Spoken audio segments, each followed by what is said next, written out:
Viral. Pemuda tukang sol sepatu ini tak sengaja bertemu ibunya yang hilang ternyata kaya raya. Langit Jakarta di bawah jembatan Layang Cawang adalah sebuah kanvas kelabu yang jarang tersentuh mentari pagi sepenuhnya. Namun, bagi Rasya, 23, tempat ini adalah istananya.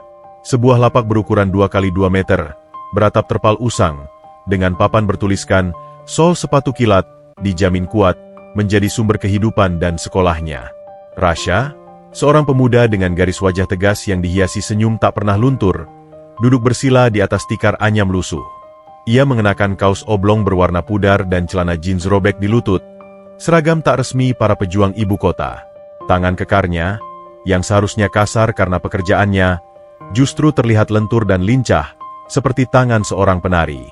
Jarum dan benang nilon adalah senjata utamanya. Palu kecil adalah sahabat setianya. Setiap ketukan palu yang ia berikan pada sol sepatu terasa seperti irama musik hidupan. Sebuah janji bahwa setiap langkah kaki yang diperbaiki akan membawa pemiliknya menuju harapan baru. Rasya bukan sekadar tukang sol sepatu. Ia adalah penambal mimpi. Sudah sejak kecil Rasya hanya mengenal panti asuhan kasih bunda di pinggiran kota. Ia tidak tahu siapa orang tuanya, tidak punya ingatan tentang gendongan hangat seorang ibu, atau bahu kokoh seorang ayah. Satu-satunya warisan yang ia punya adalah sebuah liontin perak berbentuk kunci kecil yang selalu ia kenakan, tergantung di lehernya, dingin menyentuh kulit. Pengasuh panti, Ibu Sarah, pernah berkata bahwa liontin itu ditemukan di sampingnya saat ia ditinggalkan di depan gerbang, sebuah teka-teki kecil dari masa lalu yang tak pernah terpecahkan.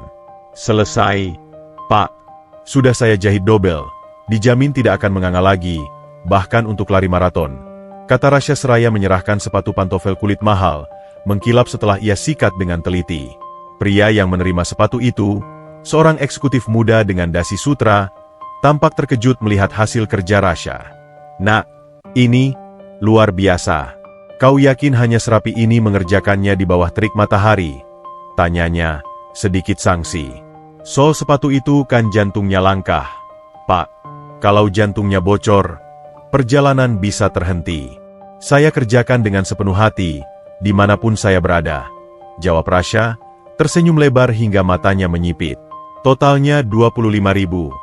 Pak. Eksekutif itu tersenyum tipis, mengeluarkan selembar uang Rp100.000 dan menyodorkannya pada Rasya. Ambil kembaliannya. Nak, saya bisa lihat ada ketulusan di tanganmu. Bakatmu terlalu besar untuk sekadar di bawah jembatan ini. Jangan pernah lelah bermimpi, ya, ujar eksekutif itu, menepuk bahu Rasya pelan sebelum bergegas pergi, seolah mengejar waktu yang selalu terburu-buru di kota besar ini. Sambil merapikan peralatan dan memasukkan uang hasil kerjanya ke dalam kaleng biskuit bekas, Rasya bergumam, bermimpi ya, Pak? Mimpi saya hanya satu, bertemu ibu, dan bertanya kenapa saya ditinggalkan. Di seberang jalan, tanpa disadari Rasya, sebuah mobil mewah berwarna hitam berhenti. Di dalamnya, duduk seorang wanita muda, Sinta, 25, seorang influencer gaya hidup dengan jutaan pengikut. Sinta tadinya sedang merekam konten tentang kemacetan Jakarta, namun pandangannya terpaku pada sosok Rasya. Ia melihat pemuda itu, yang dalam kesederhanaannya, bekerja dengan fokus dan ketenangan luar biasa. Kamera ponselnya tanpa sadar merekam momen ketika Rasya sedang fokus menyolder bagian tumit sepatu, bibirnya bersenandung kecil, melantunkan lagu lawas tentang kehilangan. Sinta terpukau. Ini bukan sekadar konten. Ini adalah ketulusan yang murni. Ia segera mengunggah video berdurasi singkat itu ke media sosialnya. Caption, ketulusan di bawah langit ibu kota. Lihatlah tangan pemuda ini. Ia memperbaiki langkah orang lain dengan hati. Semoga ia sukses. Bantu viralkan. Hanya dalam hitungan jam, video itu meledak. Ribuan share, puluhan ribu komentar. Kisah tukang sol sepatu tampan dengan tangan emas, itu menyebar cepat bak api di padang rumput kering. Rasya, yang bahkan tidak punya ponsel pintar, sama sekali tidak mengetahui bahwa hidupnya baru saja ditarik paksa keluar dari garis takdirnya yang biasa. Keesokan harinya, lapak Rasya tak lagi sama. Pagi-pagi sekali, sudah ada kerumunan orang yang menunggunya. Bukan hanya antrean pelanggan, Tapi juga beberapa wajah asing membawa kamera profesional dan mikrofon berlogo stasiun televisi. Mas Rasha, boleh minta waktu sebentar? Teriak seorang reporter wanita bersemangat, sambil menyodorkan mikrofon seolah itu adalah tongkat estafet penting. Rasha, yang baru saja menggelar tikarnya, terperanjat. Ia menggaruk kepalanya, bingung. Minta waktu apa, Mbak? Sepatu apa yang mau disol? Seorang vlogger muda mendekat, kameranya menyorot tajam wajah Rasha. Anda sudah viral, Mas. Video Anda sudah dilihat jutaan orang. Kami ingin tahu, apa rahasia di balik ketelatenan Anda? Rasha terkekeh. Kebingungannya perlahan berubah menjadi senyum geli. Ia meraih palunya, mengetuk-ngetuk sol sepatu yang baru ia terima. Rahasia? Tidak ada rahasia, Bang. Jika pekerjaan itu dilakukan dengan cinta, hasilnya akan bercahaya. Bukankah begitu? Tapi kalau memang viral, ini kesempatan bagus. Saya ingin cerita tentang panti asuhan tempat saya dibesarkan. Mungkin ada yang tergerak membantu, jawab Rasha dengan suara lantang, memanfaatkan sorotan kamera yang tak terduga. Ia selalu berpikir bukan untuk dirinya, tapi untuk Ibu Sarah dan anak-anak panti. Ia berbicara panjang lebar tentang filosofinya, memberi jiwa pada sepatu, tentang bagaimana ia percaya bahwa sol sepatu yang kuat adalah simbol fondasi hidup yang kokoh. Para wartawan dan vlogger terpukau, menangkap setiap kata tulus dari mulutnya. Di tengah hiruk-pikuk sorot kamera dan flash yang menyilaukan, sebuah mobil sedan hitam sangat mewah, yang penampilannya seperti sepotong malam yang terbuat dari baja, perlahan mendekat dan berhenti agak jauh dari lapak Rasha. Dari balik jendela kaca gelap itu, keluarlah seorang wanita paruh baya. Ia adalah Lestari, 50-an. Seorang wanita yang memancarkan aura kekayaan dan kekuasaan, dengan tatapan mata yang tajam, tetapi diselimuti lapisan kesedihan yang tak terhindarkan. Lestari mengenakan setelan desainer yang rapi dan memegang tas tangan yang harganya mungkin setara dengan seluruh aset Rasha. Lestari berjalan perlahan mendekati kerumunan, membawa sebuah boot kulit mewah berwarna marun dengan sol yang sedikit mengelupas.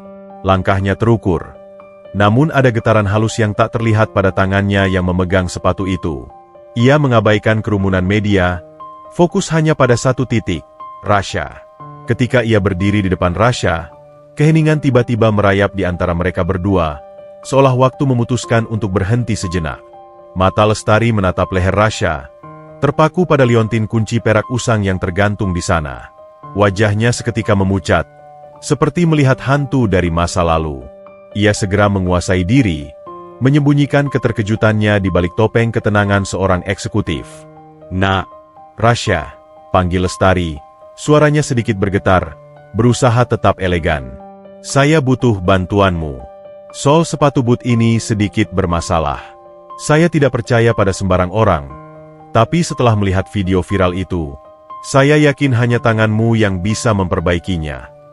Rasha, yang tak terbiasa dengan klien seanggun ini, segera berdiri. Tentu, Bu.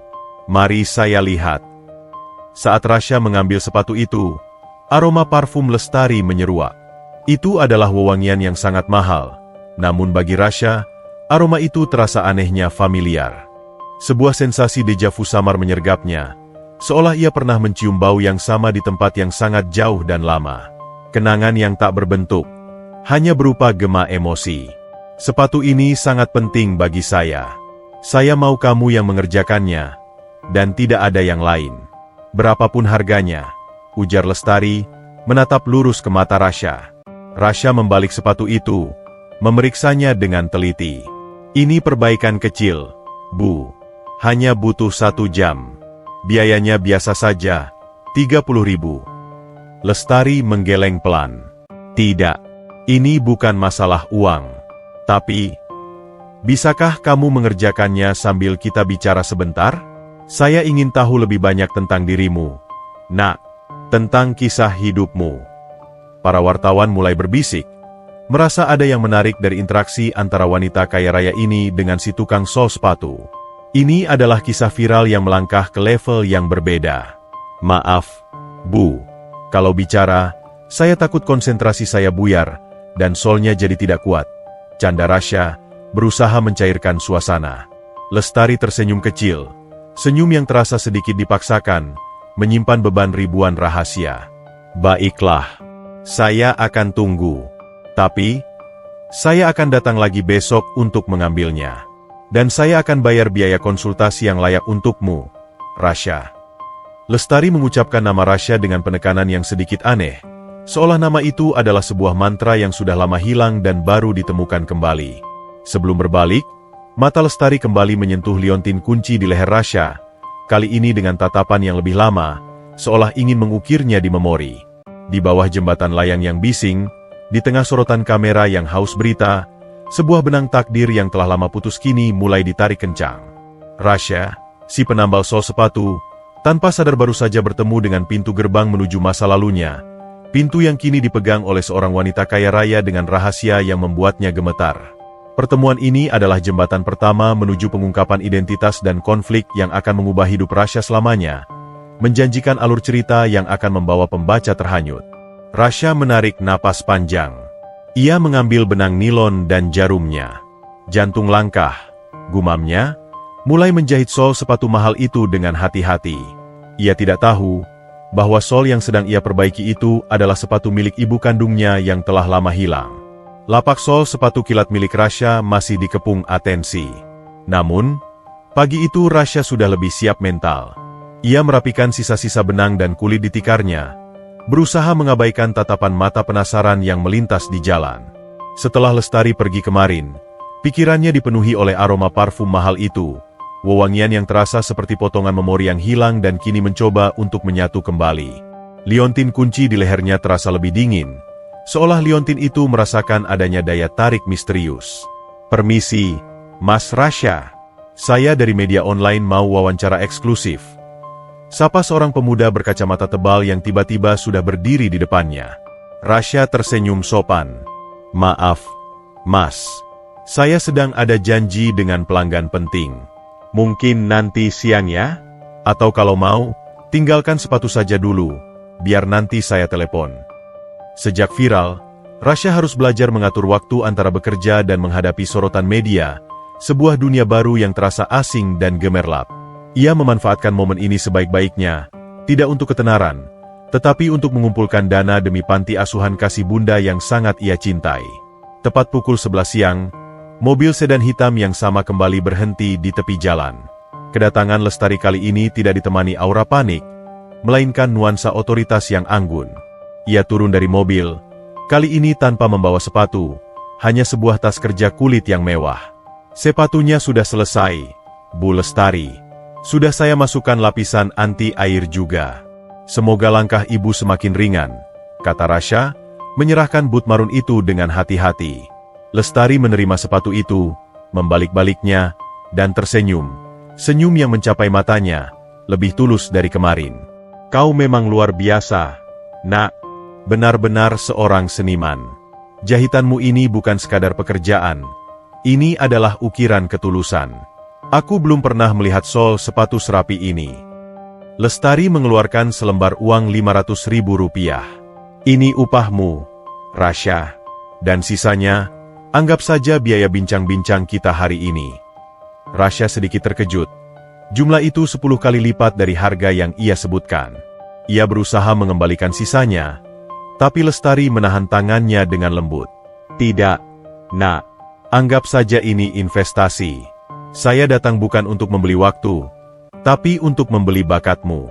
Saya ingin menawarkan sesuatu padamu," ujar Lestari, matanya menatap Rasha penuh harap. "Tawaran? Soal apa, Bu?" tanya Rasha, duduk kembali di tikarnya. Rasa penasaran menjalar di hatinya. Lestari membenarkan posisi duduknya, sedikit menyesuaikan diri dengan kursi plastik kecil yang disodorkan Rasha. "Saya adalah pemilik perusahaan Solvogue. Kami bergerak di bidang fashion sepatu high-end dan menjadi mitra merek-merek ternama di Asia. Kami selalu mengedepankan kualitas dan detail.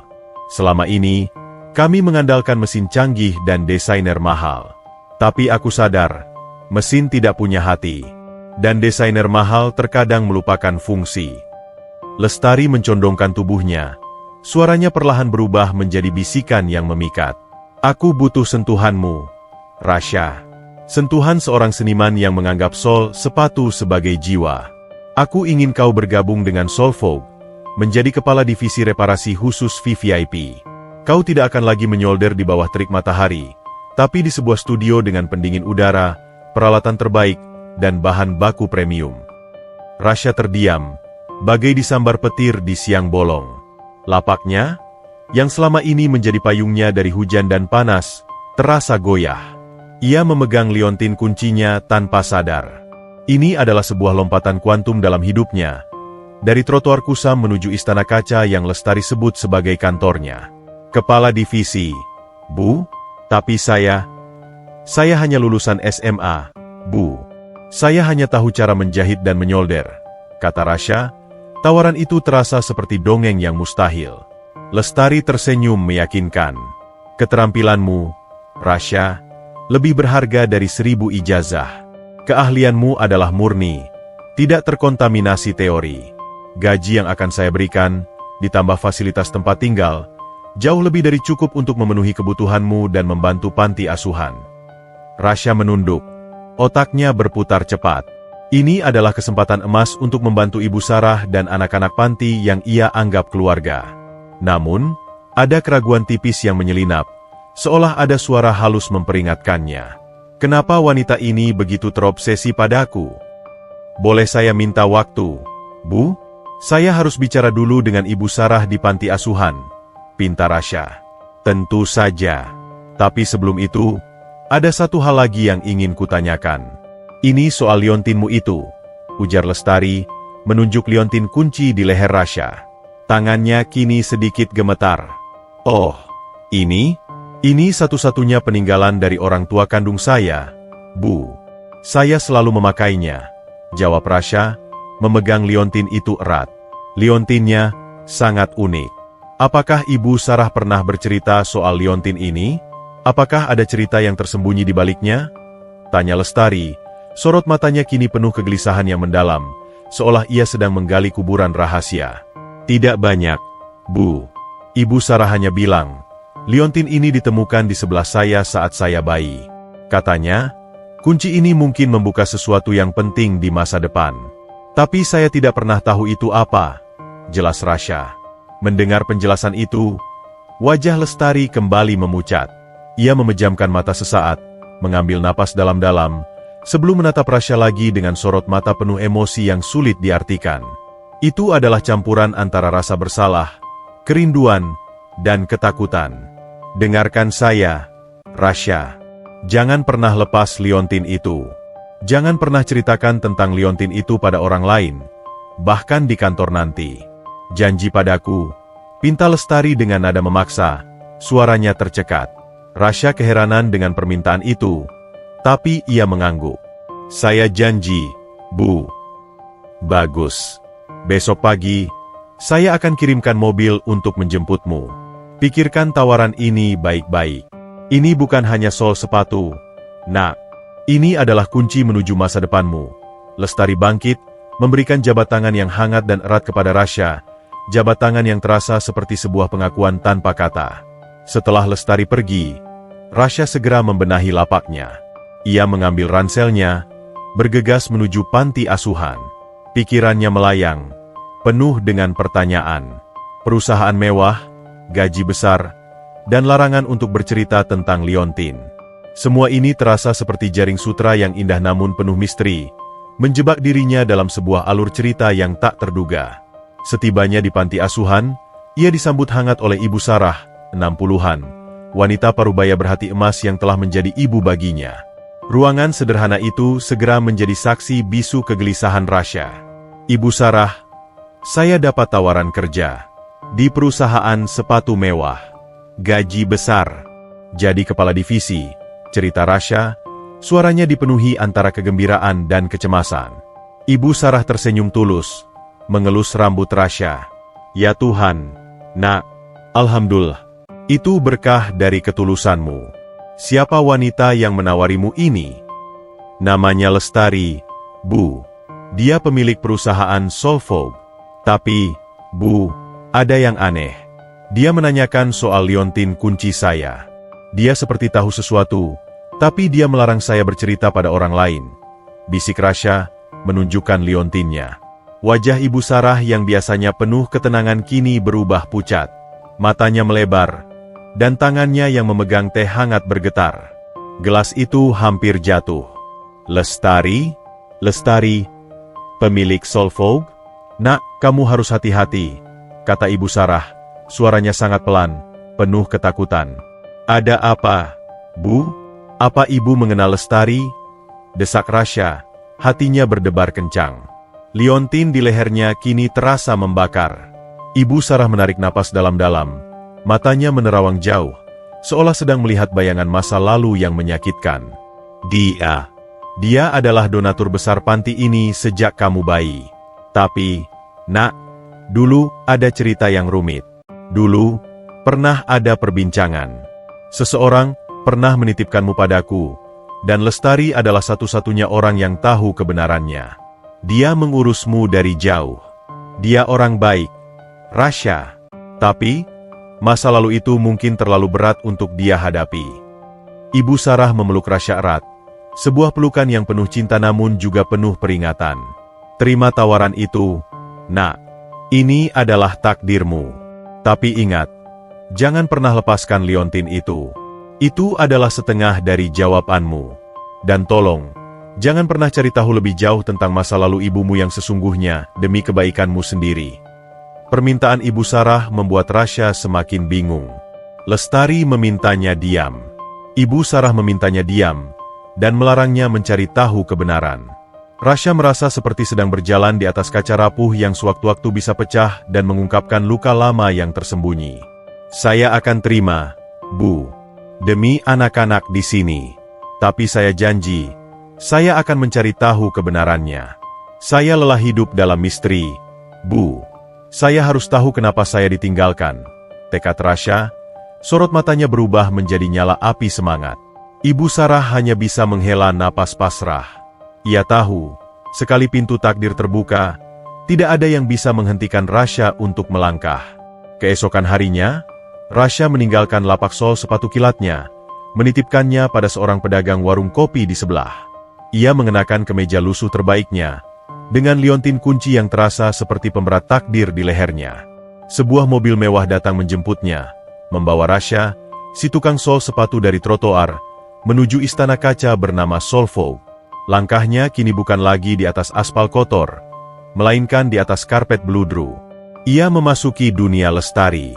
Rasha tahu, dengan memasuki gerbang Solvog, ia tidak hanya mendapatkan pekerjaan, tetapi ia juga memasuki labirin masa lalu yang gelap, di mana setiap sol sepatu yang ia sentuh akan membawanya semakin dekat pada kebenaran yang tidak biasa dan mungkin akan mengguncang jiwanya.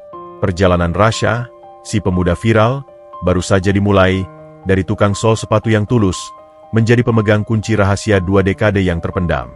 Mobil sedan mewah yang menjemput Rasha melaju mulus, membelah hiruk-pikuk Jakarta. Di balik kaca gelap mobil, ia melihat pantulan dirinya, seorang pemuda biasa yang kini tengah didorong takdir menuju sebuah kehidupan yang sama sekali tidak pernah ia bayangkan. Setibanya di gedung megah Solvog, Rasha merasa seperti memasuki sebuah dimensi lain. Gedung itu menjulang tinggi. Seluruh fasadnya terbuat dari kaca berkilauan yang memantulkan langit biru, sebuah julangan kaca dan besi yang menjadi simbol kesuksesan Lestari. Langkah kaki Rasha yang biasanya mantap di atas aspal kotor, kini terasa ragu-ragu di atas lantai marmer lobi yang dingin dan mengkilap. Aroma khas parfum Lestari kembali tercium samar, aroma mewah yang tak mampu ia lupakan, dan kembali memicu deja vu yang lebih kuat, seolah ada tirai ingatan yang ditiup angin. Seorang asisten Lestari, seorang wanita muda bernama Tari, menyambutnya.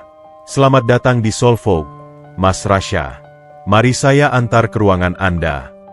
Rasha dibawa melalui lorong-lorong berkarpet tebal, melewati ruang kerja para desainer yang sibuk dengan sketsa-sketsa sepatu futuristik.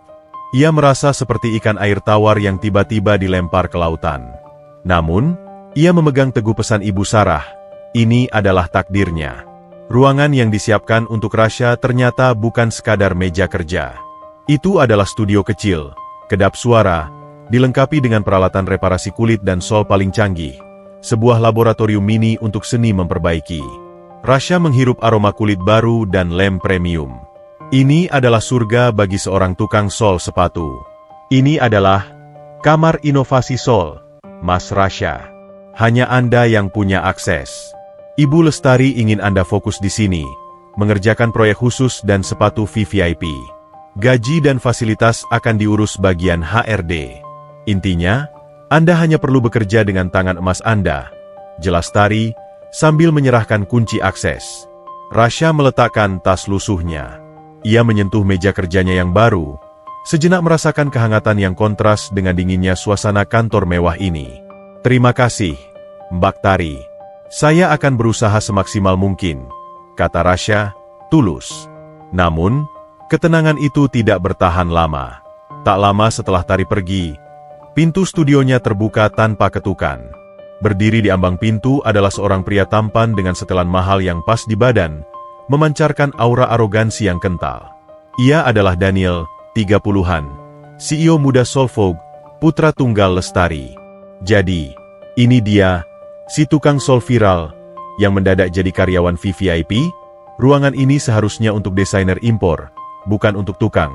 Sindir Daniel, suaranya tajam, memotong udara seolah ia sedang mengiris sesuatu yang menjijikan. Rasya menatap Daniel tanpa gentar. Ia tahu ia tidak berada di level yang sama dengan Daniel, tetapi ia punya harga diri yang kuat. Selamat siang, Pak Daniel. Nama saya Rasya. Saya di sini karena keterampilan saya, bukan karena saya meminta.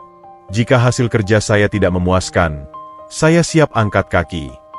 Daniel mendengus, melangkah masuk dan mengamati ruangan itu dengan mata menghakimi. Keterampilan? Influencer membuatmu menjadi raja sehari. Tapi di dunia nyata, nak sol sepatu, tempat ini diatur oleh uang dan koneksi. Ibuku, Lestari, memang punya hati yang terlalu lembut. Jangan berpikir kau bisa mendekati beliau hanya karena drama viralmu. Daniel mencondongkan tubuhnya ke Rasya. Tatapan matanya mengancam. Aku melihat bagaimana ibuku memandangmu. Ada yang aneh. Jadi, dengarkan baik-baik. Bekerjalah yang benar. Dan jangan pernah mencari tahu urusan pribadi ibuku, atau mencoba menjadi lebih dari yang seharusnya. Kau mengerti? Ancaman itu membuat Rasya sadar. Kecurigaannya tentang perlakuan istimewa Lestari bukan hanya perasaannya. Daniel pun merasakan kejanggalan yang sama. Saya mengerti, Pak Daniel. Tujuan saya di sini adalah bekerja, bukan mencari masalah. Dan saya tidak tertarik pada urusan pribadi siapapun, balas Rasya, berusaha mempertahankan ketenangan, meskipun darahnya mendidih. Daniel tampak puas dengan jawaban itu. Ia berbalik dan meninggalkan ruangan, meninggalkan udara tegang yang masih terasa menyengat. Konflik pertama telah tercipta, menciptakan lapisan tipis antara Rasya dan keluarga Lestari. Setelah ketegangan mereda, Rasya mulai bekerja. Ia menenggelamkan diri dalam tumpukan sepatu kulit mahal yang perlu perbaikan. Pekerjaan ini jauh lebih rumit, butuh ketelitian dan material yang berbeda, tetapi Rasya menyukainya. Ini adalah tantangan yang ia cari. Sore harinya, Lestari masuk ruangan itu, membawa 2 cangkir teh hangat. Ia tampak lebih santai, melepas topeng CEO-nya sejenak. Bagaimana hari pertamamu, Rasya? Apa Daniel sudah mengganggumu? Tanya Lestari, menatap Rasya dengan tatapan keibuan yang terasa tulus. Sedikit, Bu. Tapi saya mengerti kekhawatiran Pak Daniel. Dia hanya melindungi perusahaan dan ibunya, jawab Rasya, menerima cangkir teh itu. Lestari duduk di kursi dekat meja kerja. Matanya kembali tertuju pada liontin kunci Rasya. Ia tak bisa menahannya. Liontinmu itu, sungguh. Boleh ibu lihat lagi? Pinta Lestari, suaranya melembut. Rasya menyerahkan liontin itu. Lestari memegang liontin perak itu dengan kedua tangannya yang berkuku rapi. Matanya berkaca-kaca. Ia membalik liontin itu, mengamati ukiran kecil di sisi belakang. Rasya, apakah kamu tahu apa yang kamu lihat di ukiran ini? Tanya Lestari, menunjuk ukiran samar yang terlihat seperti separuh hati. Tidak, Bu. Saya hanya tahu ini sudah tua, jawab Rasya. Ya, ini sudah tua. Dan berharga, bisik Lestari. Ia segera mengembalikan liontin itu pada Rasya, gestur yang terburu-buru, seolah takut ketahuan. Simpan baik-baik. Ini, harta tak ternilai. Lestari segera mengalihkan topik. Mau ibu ceritakan tentang perusahaan? Solvog berdiri 25 tahun lalu. Aku merintisnya dari nol, saat aku kehilangan segalanya, dan kehilangan seseorang yang sangat kucintai. Momen itu adalah titik balik hidupku, yang membuatku berjanji tidak akan pernah lemah lagi. Saat Lestari bercerita tentang perjuangannya, betapa ia harus keras dan kejam untuk bertahan di dunia bisnis, Rasya merasakan empati. Wanita di depannya ini adalah gunung es yang menyimpan kepedihan mendalam. Saat kamu bilang kehilangan segalanya, Bu, apa itu termasuk anak? Tanya Rasya. Pertanyaan itu meluncur begitu saja, digerakkan oleh firasat aneh. Lestari terdiam, senyumnya menghilang, dan wajahnya kembali menjadi pualam beku. Keheningan yang tiba-tiba terasa berat, membebani udara di ruangan itu. Iya, Rasya. Aku kehilangan bayi. Daniel adalah satu-satunya anakku. Tapi, pernah ada masa, aku berharap punya anak lain. Jawab Lestari, suaranya serak, matanya menatap jauh ke masa lalu yang suram. Lestari bangkit, mengakhiri pembicaraan. Kerja yang baik, Nak. Ingat, pintu ruangan ini selalu terbuka untukmu. Tapi pintu masa lalu, sebaiknya tetap tertutup. Setelah Lestari pergi, Rasya merasakan firasatnya semakin kuat. Perkataan Ibu Sarah tentang cerita rumit dan air mata Lestari yang hampir jatuh, ditambah dengan ketertarikannya pada liontin itu, semua terasa seperti potongan puzzle yang belum menemukan bingkainya. Rasya memutuskan untuk mencari tahu lebih jauh. Saat menjelang jam pulang, ia menggunakan alasan untuk mengambil peralatan di gudang perusahaan. Namun diam-diam ia menuju ruang kerja pribadi Lestari. Ruangan CEO itu gelap. Hanya cahaya bulan yang menyelinap dari jendela. Rasya, dengan jantung berdebar kencang, menyalakan senter ponselnya dan mulai mencari. Tidak ada yang mencurigakan, hanya tumpukan dokumen dan desain sepatu. Hingga pandangannya jatuh pada sebuah rak buku antik di sudut ruangan. Di rak buku itu, di antara buku-buku tebal tentang manajemen, tersembunyi sebuah bingkai foto kecil yang ditutupi oleh map. Rasya menarik map itu dan melihat fotonya. Di foto itu, tampak seorang wanita muda, cantik, yang memiliki kemiripan mencolok dengannya, terutama di bentuk mata dan garis rahang. Wanita itu tersenyum lembut sambil menggendong seorang bayi yang tampak baru lahir. Jantung Rasya terasa berhenti berdetak. Ia yakin, wanita itu adalah ibu kandungnya. Dan yang lebih mengejutkan, Lestari tidak pernah menunjukkan foto ini. Lestari menyembunyikannya. Rasya membalik bingkai foto itu dengan tangan gemetar. Di bagian belakang bingkai, ada tulisan tangan yang samar. Lili, 1999. Dan di bawahnya, ada tulisan lain, yang lebih kecil, setengah yang hilang. Tiba-tiba, ponsel Rasya bergetar di sakunya. Ia cepat-cepat mematikan senter. Panggilan masuk. Ia melihat nama penelepon. Tari, asisten Lestari. Rasya buru-buru menyembunyikan foto itu kembali di bawah map, berusaha keras tidak meninggalkan jejak. Ia keluar dari ruangan secepat kilat dan menjawab telepon itu di lorong. Halo, Mbak Tari? Ada apa? Tanya Rasya, berusaha menormalkan napasnya. Mas Rasya, Ibu Lestari baru saja menelepon. Beliau minta tolong. Besok pagi tolong bawakan sepatu yang baru Anda perbaiki ke rumahnya. Beliau ingin Anda mengantarnya langsung. Beliau ingin Anda melihat studionya di rumah, kata Tari. Permintaan Lestari itu adalah sebuah pedang bermata dua. Di satu sisi, ini adalah kesempatan yang bagus untuk mendapatkan kepercayaan Lestari dan mungkin bertanya lebih banyak tentang foto Lili. Di sisi lain, ini berarti Rasya harus masuk lebih dalam kesarang rahasia Lestari. Baik, Mbak. Besok pagi saya akan ke sana, jawab Rasya, dengan tekad yang kini membara. Ia tahu, rumah Lestari, istana kaca yang megah, mungkin menyimpan jawaban yang ia cari. Liontin kunci di lehernya kini terasa seperti magnet yang menariknya menuju puncak gunung es rahasia keluarga ini. Rasya kini bukan lagi sekadar tukang sol sepatu yang viral. Ia adalah penyelinap yang memegang kunci untuk membuka kotak Pandora yang telah terkunci selama 23 tahun. Pagi menyambut Rasya dengan janji petualangan dan bahaya. Rasa penasaran yang membakar hatinya telah menenggelamkan rasa takutnya. Semalam, Bayangan wajah Lili dari foto yang ia temukan di kantor Lestari terus menghantuinya. Kemiripan itu, tulisan, setengah yang hilang, dan liontin kunci di lehernya, semua membentuk sebuah melodi teka-teki yang harus ia pecahkan. Pukul 9 pagi, mobil yang sama mengantar Rasya menuju kawasan elit Jakarta Selatan. Gerbang rumah Lestari menjulang tinggi, terbuat dari besi tempah yang artistik, tampak seperti gerbang menuju kerajaan tersembunyi. Setelah melewati penjagaan ketat, Rasya melihat rumah itu, sebuah villa bergaya Eropa klasik, dikelilingi taman yang sangat rawat, tampak begitu damai sekaligus angker. Lestari sudah menunggunya di teras belakang yang menghadap kolam renang. Ia mengenakan dres santai, namun aura elegannya tak pernah pudar. "Selamat pagi, Rasya. Terima kasih sudah repot-repot mengantar sepatu ini langsung," sapa Lestari dengan senyum hangat, yang terasa sedikit lebih tulus pagi itu. "Selamat pagi, Bu Lestari. Ini sepatu yang sudah saya poles," jawab Rasya, menyerahkan kotak sepatu yang dibawanya. "Masuklah. Aku ingin kau lihat studionya.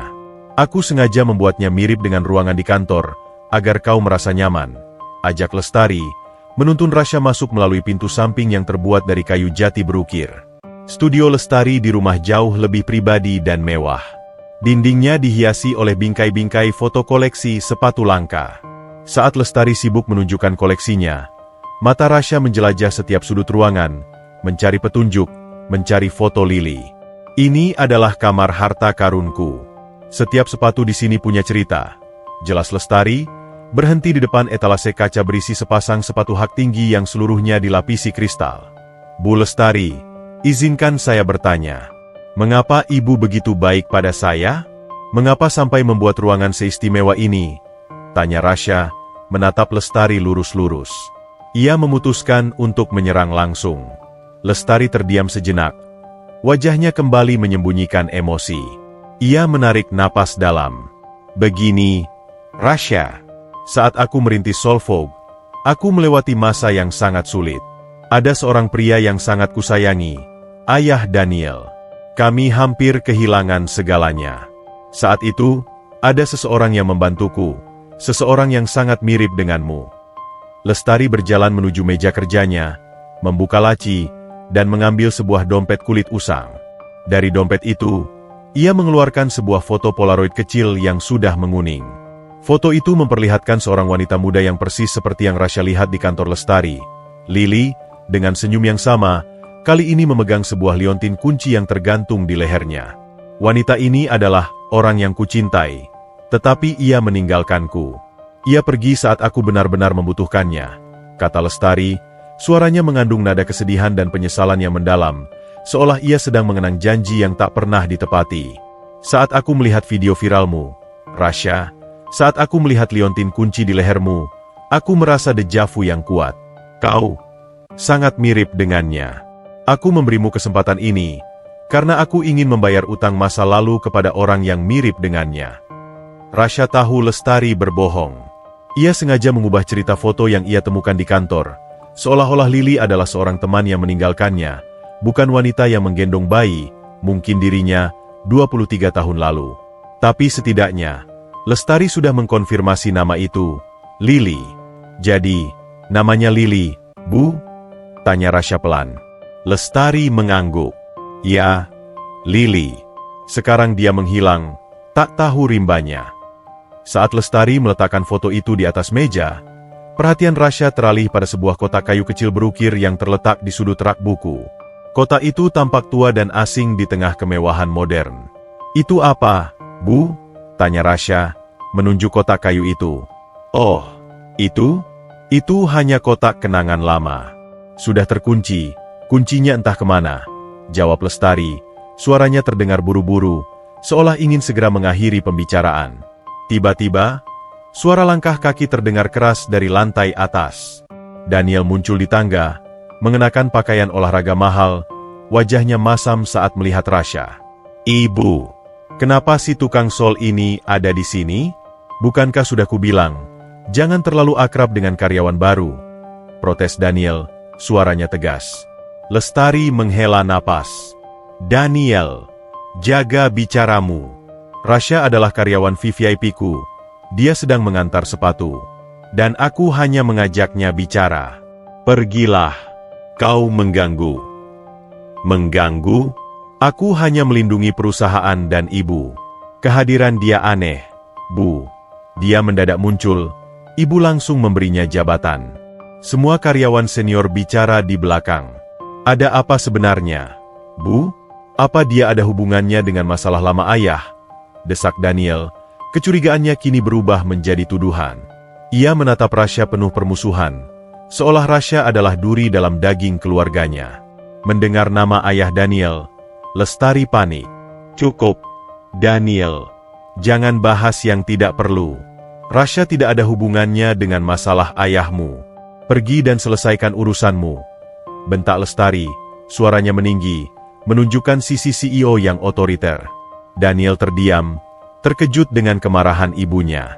Ia menatap Rasya dengan pandangan yang penuh kebencian, seolah berjanji akan membongkar rahasia itu sendiri. Baik, Bu. Tapi saya akan mengawasi dia. Karyawan yang membuat ibu saya histeris berarti dia berbahaya. Daniel berbalik dan menghilang ke dalam lorong. Kejadian itu membuat suasana beku. Rasya kini yakin, bukan hanya Daniel yang membencinya, tapi juga ada rahasia besar yang sengaja Lestari tutup-tutupi. Daniel menyebut, masalah lama ayah yang memicu kepanikan Lestari. Lestari duduk kembali, wajahnya memerah karena marah. Maafkan Daniel, Rasya. Dia terlalu protektif. Sebaiknya kau kembali ke kantor sekarang. Jangan ambil hati perkataannya. Saya pamit, Bu. Tapi, boleh saya lihat kotak kayu yang terkunci itu sebentar saja? Pinta Rasya, menunjuk kotak kayu itu sebelum pergi. Lestari ragu-ragu, tapi kemudian mengangguk. Rasya mendekati kotak itu. Ukiran di permukaan kayu itu terlihat familiar, seperti pola yang sama di liontin kuncinya. Rasya meraih liontin kuncinya, dan tanpa sadar, ia menempelkan liontin kunci itu ke permukaan kotak. Klik. Sebuah bunyi kecil namun jelas terdengar di keheningan ruangan. Kotak kayu itu sedikit terbuka. Lestari terkejut, matanya membelalak. Ia bangkit dari tempat duduknya dengan ekspresi horor. Apa yang kau lakukan? Rasya sama terkejutnya. Liontin kunci miliknya benar-benar kunci dari kotak rahasia itu. Saya tidak tahu, Bu. Saya hanya menempelkannya. Bisik Rasya, tangannya gemetar. Lestari dengan cepat menutup kotak itu dan menyambarnya, menyembunyikannya di belakang punggungnya. Ekspresinya kini bukan lagi keibuan, melainkan ketakutan yang murni. Kau harus pergi sekarang, Rasya. Lupakan apa yang kau lihat. Jangan pernah sentuh benda ini lagi. Pergi. Perintah Lestari, suaranya tajam, mengusir Rasya tanpa basa-basi. Rasya, meskipun terkejut dan bingung, memutuskan untuk mengalah. Ia tahu ia telah melihat kebenaran sekilas, sebuah celah kecil pada tembok rahasia yang dijaga Lestari. Saya permisi, Bu Lestari, kata Rasya, keluar dari studio Lestari dengan perasaan campur aduk. Saat Rasya berjalan menuju pintu gerbang, ia melihat Daniel berdiri di taman, memperhatikannya dengan pandangan yang dingin. Aku akan mencari tahu apa yang ibu sembunyikan dariku, Rasya. Dan jika kau ada hubungannya dengan kehancuran keluargaku di masa lalu, aku akan pastikan kau kembali ke jalanan. Ancam Daniel, suaranya lirih namun penuh janji dendam. Rasya tak membalas. Ia hanya menatap Daniel dengan tatapan yang penuh misteri. Saya juga sedang mencari tahu, Pak Daniel, tentang diri saya. Dan saya yakin, kebenaran itu akan mengejutkan kita berdua. Mobil Lestari mengantar Rasya kembali ke kantor Solvog. Rasya duduk membeku. Pikirannya dipenuhi oleh gambaran kotak kayu yang terbuka itu. Ia kini punya bukti. Liontin kuncinya adalah kunci menuju masa lalu Lestari, Lili, dan dirinya sendiri. Ia kini berada di garis pertempuran, bukan hanya untuk mencari ibu kandungnya, tetapi juga melawan kecurigaan Daniel dan rahasia besar yang dijaga Lestari. Rasya tahu, babak berikutnya dari pencariannya harus dilakukan secara rahasia, di bawah radar Daniel. Ia harus kembali ke kotak kayu itu. Suasana di kantor Solvog terasa dingin dan tidak nyaman bagi Rasya sejak insiden di rumah Lestari. Tatapan mata Daniel kini seperti sepasang bor yang siap menembus setiap gerak-gerik Rasya. Daniel memastikan semua orang di kantor, terutama staf senior, tahu bahwa Rasha adalah ancaman dan anomali. Bisik-bisik tidak sedap mulai menjalar di antara para karyawan, memanggil Rasha dengan julukan-julukan sini seperti si anak emas dadakan, atau karyawan mistis. Mas Rasha, kenapa Bapak Daniel selalu memperhatikanmu? Dari tadi dia berdiri di depan ruangannya, seolah mengawasi tiap benang yang kau jahit. Bisik Tari, asisten Lestari, saat ia membawakan kopi untuk Rasha. Rasha tersenyum tipis. Matanya tidak lepas dari sepatu yang sedang ia kerjakan. Mungkin dia kagum dengan teknik cross-stitching saya, Mbak Tari. Teknik ini memang langka. Tari menghela napas. Jangan main-main, Mas. Daniel itu keras kepala. Apalagi setelah Bapak Arjuna, ayah Daniel, tiba-tiba terbang ke luar negeri sebulan lalu. Semua urusan ayahnya jadi tanggungan Daniel. Dia sedang stres berat. Informasi baru ini mengejutkan Rasha. Arjuna, ayah Daniel. Apakah ini pria yang Lestari sebut sebagai orang yang ia sayangi, yang pergi bersama Lily? Rasha harus mencari tahu keterkaitan nama-nama ini dengan cepat. Ia tahu ia tidak bisa melawan Daniel secara langsung, karena Daniel adalah anak kandung Lestari. Rasha harus bergerak dalam bayangan. Malam itu, setelah jam kerja usai dan kantor Solvog mulai sepi, Rasha sengaja tinggal. Ia berpura-pura menyelesaikan proyek reparasi yang mendesak. Ia tahu Daniel adalah seorang pekerja keras yang sering pulang larut malam, jadi ia harus bergerak cepat. Targetnya, ruangan Lestari, untuk mencari tahu di mana kotak kayu berukir itu disembunyikan. Rasha diam-diam keluar dari kamar inovasi Sol. Lorong-lorong Solvog yang mewah kini terasa mencekam. Ia mencapai lantai eksekutif. Ruangan Lestari terkunci, tentu saja. Namun, Rasha teringat kunci akses yang diberikan Tari. Menggunakan alat sederhana dari kotak reparasinya, Rasha berhasil menyamarkan bunyi saat ia mencoba membuka kunci. Ia berhasil masuk. Ruangan itu gelap, hanya diterangi oleh lampu jalan dari luar. Jantung Rasha berdetak kencang, menabuh genderang kecemasan di dadanya. Ia mendekati rak buku tempat kotak itu berada kemarin. Kotak itu sudah tidak ada. Rasha memeriksa setiap laci meja Lestari, lemari arsip, bahkan rak piala kehormatan. Nihil. Kotak kayu itu telah lenyap, seolah ditelan oleh keheningan ruangan yang mencekik. Lestari pasti telah menyadari bahaya yang ditimbulkan oleh liontin kunci Rasha dan segera memindahkannya ke tempat yang lebih aman, mungkin kembali ke rumahnya. Rasha frustrasi. Ia menyadari ia telah kehilangan kesempatan emas. Saat ia akan menyerah, matanya tertumbuk pada sebuah benda kecil yang tersembunyi di sudut laci meja Lestari yang paling bawah. Sebuah flash drive kecil yang terselip di balik tumpukan kartu nama. Dengan gerakan cepat, Rasha mencolokkan flash drive itu ke komputer Lestari. Untungnya, tidak ada password atau sistem keamanan yang berarti. Layar komputer menyala, menampilkan folder-folder data bisnis. Namun, ada satu folder yang menarik perhatian Rasha, Panti Asuhan KB 1999. Rasha mengklik folder itu. Di dalamnya, ada beberapa file foto dan sebuah dokumen hasil pemindaian. Dokumen itu adalah surat adopsi bayi, dengan bagian nama orang tua kandung yang sengaja dikosongkan. Di bagian bawah, tertera nama Ibu Sarah sebagai pengasuh, dan Lestari sebagai donatur tunggal. Rasha mengabaikan dokumen itu sejenak dan membuka file foto. Di sana, terdapat beberapa foto lama Lestari bersama Ibu Sarah di panti asuhan. Tapi kemudian, ia melihat serangkaian foto yang membuatnya tercekat. Foto Lestari sedang berbicara dengan seorang wanita yang sangat mirip dengan Lily, tetapi dengan ekspresi wajah yang penuh keputusasaan dan air mata. Di foto terakhir, Lestari terlihat sedang menggendong bayi kecil, Rasha, sementara wanita yang mirip Lily itu pergi sambil menutup wajahnya. Foto-foto ini adalah mata rantai yang hilang.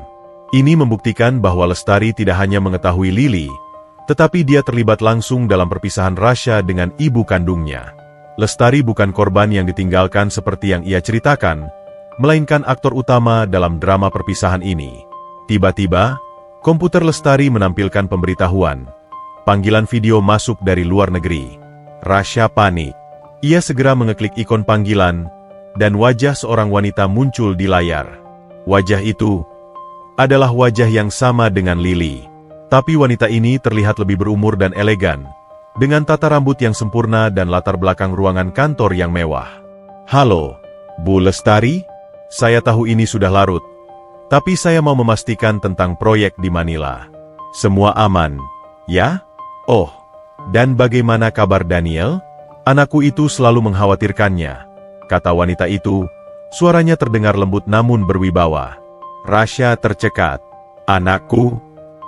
Wanita ini menyebut Daniel anaknya? Rasya tidak bisa berkata-kata. Ia hanya bisa menatap layar. Wanita di seberang sana mengerutkan kening. "Bu Lestari, kenapa diam saja? Atau ini?" Rasya mendengar namanya disebut oleh wanita yang ia yakini sebagai ibu kandungnya. Rasya refleks mematikan sambungan video itu secepat kilat.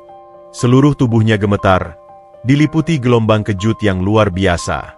Ia mencabut flash drive itu, menyimpan semua data itu di saku celananya, dan keluar dari ruangan Lestari secepat ia bisa. Jantungnya berdebar seperti badai di tengah lautan. Ia berhasil kembali ke studionya, berkeringat dingin, dan segera mengirim pesan singkat ke Ibu Sarah. "Rasya, Bu, saya tahu sesuatu tentang Lestari. Dia terlibat dalam perpisahan saya. Saya juga lihat wajah seorang wanita yang mirip dengan foto Lily. Dia menelepon Lestari dan menyebut Daniel anaknya. Siapa sebenarnya dia, Bu? Saya butuh kebenaran. Besok saya ke sana." Tak lama kemudian, balasan dari Ibu Sarah datang. "Ibu Sarah, ya Tuhan, Nak, jangan datang ke sini. Jangan pernah sebut nama Lestari atau foto itu di telepon. Kau dalam bahaya. Lestari mungkin mendengarmu. Ikuti saja rencananya, dan jangan bergerak sendiri. Ini lebih besar dari yang kamu bayangkan. Dia bukan ibu kandung Daniel. Kau dan Daniel, kalian adalah saudara dalam rahasia." Pesan Ibu Sarah membuat Rasya limbung. Ibu Sarah menyebut wanita di video itu bukan ibu kandung Daniel, dan Rasya serta Daniel adalah saudara. Rasya kini tahu, Lestari bukan sekadar menyimpan rahasia tentang dirinya, tetapi juga tentang identitas Daniel. Rasya menyadari ia harus segera bertindak. Ia tidak bisa lagi menunda. Dengan data di flash drive di saku dan liontin kunci yang terasa semakin panas di lehernya, Rasya keluar dari Solvog, di bawah tatapan dingin dan mencurigakan dari seorang satpam yang berjaga malam. Saat ia berjalan menjauh dari gedung itu, ia menatap ke atas. Di lantai eksekutif, ia melihat jendela ruang kerja Lestari. Ada siluet yang berdiri di sana. Bukan Lestari, melainkan Daniel. Daniel pasti melihatnya keluar larut malam. Daniel pasti sedang merencanakan langkah selanjutnya, dan Rasya tahu, ia harus mendahului Daniel. Ia harus menemukan kotak kayu itu, dan ia harus berbicara langsung dengan wanita yang ia yakini sebagai ibunya yang ia lihat di panggilan video itu, wanita yang Lestari kenal sebagai Lily. Perjalanan Rasya kini tidak lagi hanya tentang mencari ibu kandung, melainkan tentang mengungkap jaringan kebohongan dan manipulasi yang dibangun Lestari selama 23 tahun. Ia kini adalah agen rahasia yang berbekal flash drive dan kunci, siap menghadapi puncak konflik yang tak terhindarkan. Keesokan harinya, kantor Solvog terasa seperti tambang yang terisi gas beracun. Suasana tegang mengambang di udara, terutama setelah Daniel terlihat sejak pagi, wajahnya keras seperti pahatan batu. Ia pasti sudah menyadari bahwa Rasya adalah orang terakhir yang meninggalkan kantor malam tadi. Daniel bahkan tidak repot-repot menyapa, hanya memberikan tatapan penuh kecurigaan saat berpapasan dengan Rasya di lorong. Rasya sendiri datang dengan persiapan matang. Malam tadi, ia sudah merenungkan semua informasi yang ia dapatkan. Flash drive dengan foto Lily, surat adopsi kosong, dan pesan misterius Ibu Sarah bahwa Daniel dan dirinya adalah saudara dalam rahasia, dan wanita di video itu bukan ibu kandung Daniel. Tekadnya kini sekeras baja. Ia tidak akan mundur. Pukul 10 pagi, Rasya melihat Lestari memasuki ruangannya. Tanpa membuang waktu, ia mengambil flash drive dari saku celananya dan berjalan menuju ruangan Lestari. Ia tidak ingin bermain kucing-kucingan lagi. Ia mengetuk pintu ruangan Lestari. "Masuk." Suara Lestari terdengar tenang. Namun di mata Rasya, ia melihat ada api kecil yang membakar di balik ketenangan itu. Lestari sedang duduk di mejanya, tampak sibuk memeriksa dokumen. Ia mendongak. Matanya sedikit membesar saat melihat Rasya. "Ada apa?" Rasya, kau terlihat tegang. Apakah Daniel membuat masalah lagi? Tanya Lestari. Rasya menutup pintu di belakangnya, memastikan tidak ada orang yang mendengar. Ia melangkah maju, meletakkan flash drive di meja Lestari, tepat di antara jari-jari Lestari. Bu Lestari, saya tidak tahu apa yang ibu sembunyikan dari saya, dari Daniel, dan dari diri ibu sendiri. Tapi saya tidak akan mundur sampai tahu kebenarannya. Saya bukan lagi tukang sol sepatu yang bodoh dan lugu, ujar Rasya, suaranya tenang, namun penuh ketegasan. Lestari menatap flash drive itu, lalu mengangkat matanya ke wajah Rasya. Ekspresinya berubah menjadi campuran antara keterkejutan dan kekecewaan. Ia tahu, Rasya telah membongkar persembunyiannya. Kau memasuki ruanganku semalam? Tanya Lestari, nada suaranya berubah menjadi tuduhan. Saya hanya mencari tahu, Bu. Karena ibu tidak jujur pada saya, balas Rasya. Saya menemukan foto Lily. Saya melihat dokumen adopsi saya di panti asuhan kasih bunda yang ibu backup. Dan yang paling penting, saya melihat panggilan video semalam. Wanita di video itu, dia mirip Lily, dan dia menyebut Daniel anaknya. Siapa dia, Bu? Dan mengapa dia pergi setelah menitipkan saya pada ibu? Pertanyaan-pertanyaan Rasya bagaikan pisau yang menusuk langsung ke jantung pertahanan Lestari. Wajah Lestari memucat. Semua kekuatannya seolah lenyap seketika. Ia menyandarkan punggungnya ke kursi. Tangannya memijit pelipisnya. Duduklah, Rasya, bisik Lestari. Suaranya kini terdengar sangat rapuh. Bukan lagi suara CEO yang berwibawa. Aku tahu aku tidak bisa lagi menyembunyikannya darimu. Aku akan cerita, tapi tolong, jangan pernah beritahu Daniel. Ini adalah rahasia yang kubawa selama 23 tahun, seberat batu nisan di hatiku. Lestari mengambil napas panjang, matanya mulai berkaca-kaca. Ia menceritakan kisahnya, tetapi kali ini dengan sedikit kebenaran yang dicampur dengan self-justification. Wanita di foto itu, Lily. Ya, dia adalah ibu kandungmu, Rasya. Dia seorang penari. Kami bertemu di rumah sakit yang sama, 23 tahun lalu. Saat itu, aku sedang berduka. Aku baru saja kehilangan bayi yang sangat kuinginkan. Daniel masih kecil, dan aku merasa hidupku hampa. Lestari menatap liontin kunci di leher Rasya. Lily, dia sekarat. Dia sakit keras, dan dia miskin. Dia tidak punya siapa-siapa. Dia memohon padaku. Dia memohon aku untuk merawatmu, putranya. Dia bilang, dia hanya punya liontin itu sebagai warisan untukmu. Dia percaya aku bisa memberimu kehidupan yang lebih baik, kehidupan yang layak. Lestari berhenti sejenak. Isakan kecil lolos dari bibirnya. Aku ingin sekali memilikimu, Rasya. Aku sangat menginginkannya. Tapi Daniel masih terlalu muda. Aku takut aku tidak bisa merawatmu. Aku takut Daniel tidak bisa menerimamu. Dan aku takut suamiku curiga. Aku pengecut. Jadi, aku memutuskan menitipkanmu di panti asuhan, menjadikanku donatur terbesar, dan meminta Ibu Sarah untuk merahasiakannya. Aku hanya ingin melihatmu tumbuh dengan baik, dari jauh. Aku menganggapmu sebagai putraku yang hilang, Rasya. Setiap kali aku melihatmu, setiap kali aku melihat liontin itu seperti bayangan dari kesempatan kedua yang tidak pernah kugunakan. Akunya, air matanya akhirnya jatuh membasahi pipinya. Pengakuan ini, meskipun masih terasa ada kejanggalan, menghancurkan pertahanan emosi Rasya.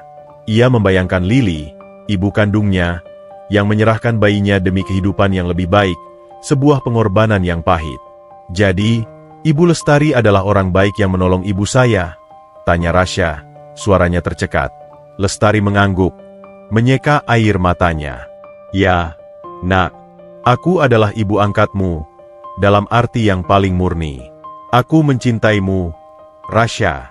Itu sebabnya aku membawamu ke sini, ke Solvo.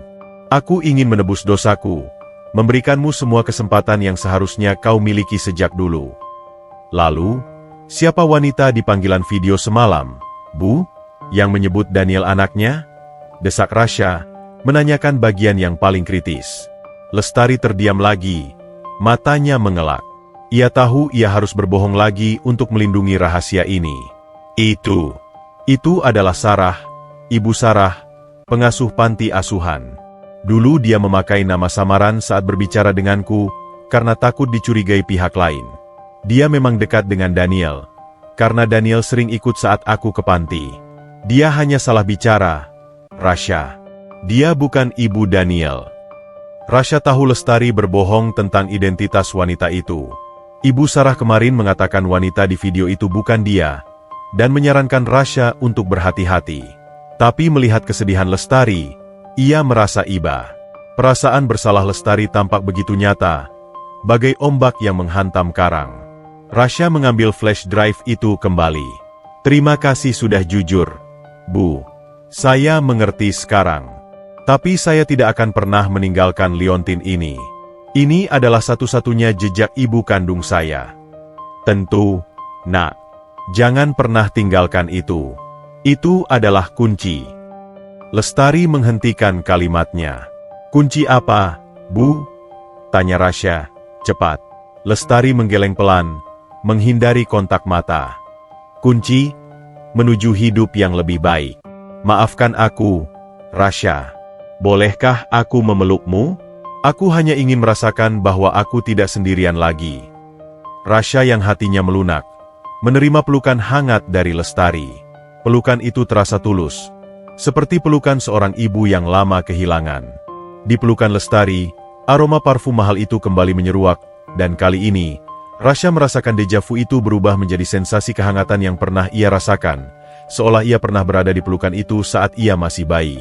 Namun, di tengah pelukan itu, Rasya melihat melalui jendela. Di seberang jalan, di sebuah kafe, duduklah Daniel bersama seorang pria yang mengenakan seragam keamanan Solvo.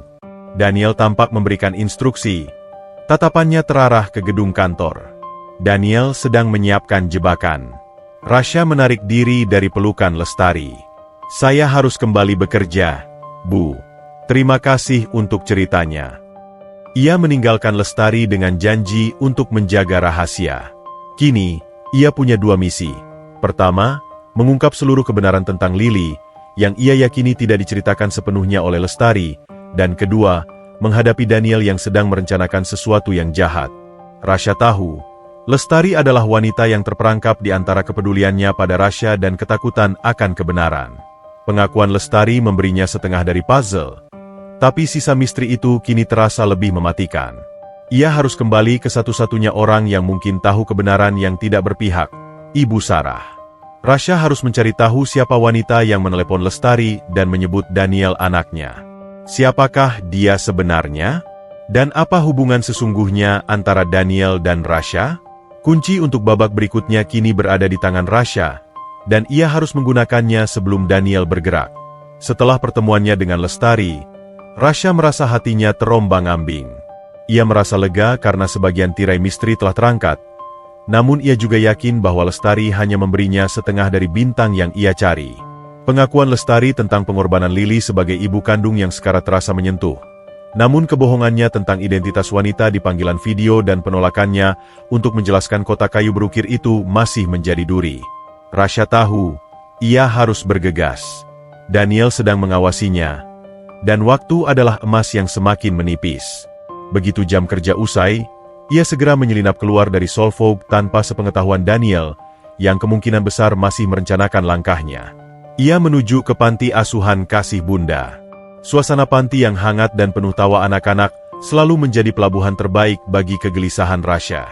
Ibu Sarah menyambutnya dengan wajah cemas. Rasya, kenapa kamu datang? Aku bilang hati-hati.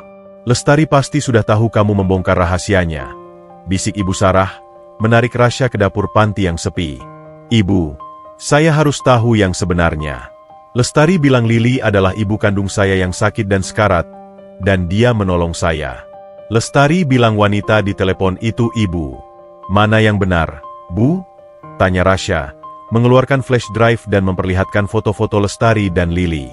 Ibu Sarah memegang foto itu, matanya berkaca-kaca. Ya Tuhan, Lily. Lestari memang menolong, Nak. Tapi dia memutar balikan cerita agar terlihat seperti malaikat penolong.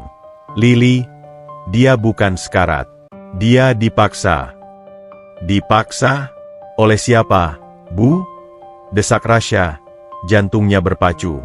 Ibu Sarah menghela napas panjang. Sebuah pengakuan yang terasa berat seperti beban gunung. Oleh Lestari. Nak, Lestari datang ke rumah sakit, bukan sebagai penolong, tapi sebagai saingan. Lestari marah karena Arjuna, ayah Daniel dan suaminya, suami sahnya, jatuh cinta pada Lili.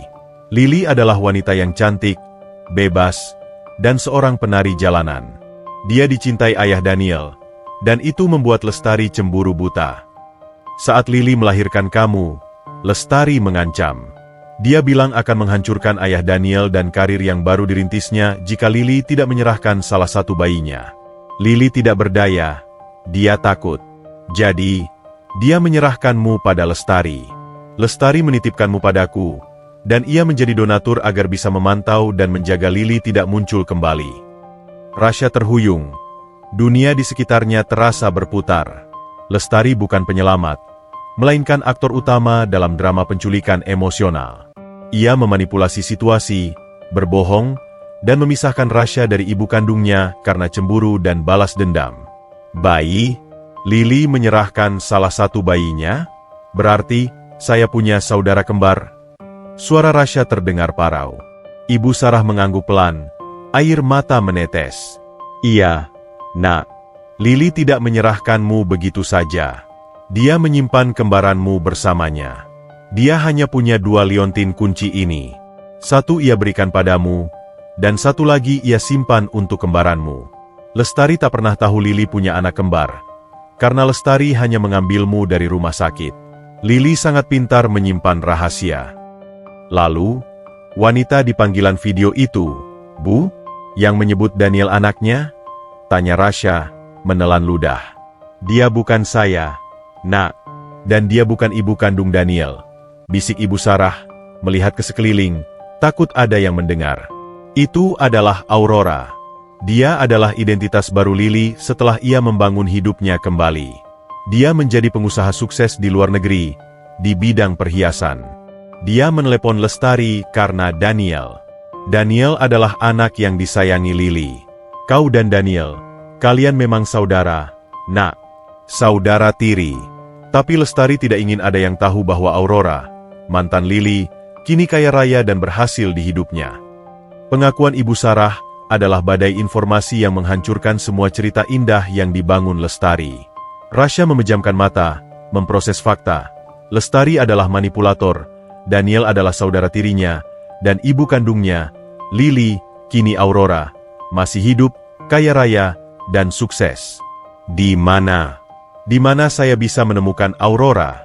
Bu? Di mana Lili sekarang? Desak Rasya. Aku tidak tahu alamat pastinya, Nak. Tapi mungkin, ada petunjuk di surat lama yang kamu punya, kata Ibu Sarah, tangannya meraih kebalik bingkai foto usang di lemari. Ia mengambil sebuah amplop lusuh. Aku tidak pernah berniat memberikannya, tapi sepertinya sudah waktunya. Ibu Sarah mengeluarkan selembar kertas tua. Itu adalah surat tulisan tangan Lili, ditujukan kepada Ibu Sarah sebelum ia meninggalkan Rasya. Surat itu mengungkapkan keputusasaan Lili, dan di bagian bawahnya, tertera sebuah alamat yang samar. Isi surat, Anakku, Rasya. Jika kamu membaca ini, ibu sudah tiada. Ibu adalah seorang penari jalanan, miskin dan sakit-sakitan. Ayahmu seorang pelaut. Kami terpisah. Ibu menitipkanmu pada Ibu Lestari. Liontin ini adalah setengah dari hatiku. Setengah lainnya dipegang oleh kakak kembarmu. Di pojok bawah surat, tertulis alamat lama dan samar. Jalan Mahameru, nomor 19, Jakarta Pusat, markas lama kapal. Alamat ini, Nak. Ini mungkin alamat yang akan membawamu pada ayahmu, yang seorang pelaut, atau pada Lili. Dulu, Lili sering bertemu ayahmu di sana, kata Ibu Sarah. Rasya memeluk Ibu Sarah erat-erat. Terima kasih, Bu. Saya janji, saya akan mencari tahu kebenaran ini dan melindungi anak-anak panti. Lestari tidak akan tahu saya tahu semua ini. Rasya berpamitan. Pamitannya terasa seperti ia sedang meninggalkan dermaga terakhir sebelum berlayar ke laut lepas. Ia membawa surat lama, flash drive, dan liontin kunci di lehernya. Semua senjata rahasia untuk mengungkap kebohongan. Keesokan harinya, Rasha kembali bekerja di Solvog, bersikap seolah tidak terjadi apa-apa, sebuah topeng ketenangan yang ia kenakan untuk menghadapi Daniel. Mas Rasha, Ibu Lestari minta saya ingatkan. Jangan pernah mencari tahu urusan keluarga yang sudah lama terkubur. Itu pesan beliau. Bisik Tari, asisten Lestari. Rasha tersenyum misterius. Saya hanya mencari tahu cara terbaik untuk menjahit sol sepatu, Mbak Tari. Itu saja. Siang itu, Rasha meminta izin keluar dengan alasan membeli material khusus. Ia menuju alamat yang tertera di surat itu, Jalan Mahameru, nomor 19, Jakarta Pusat.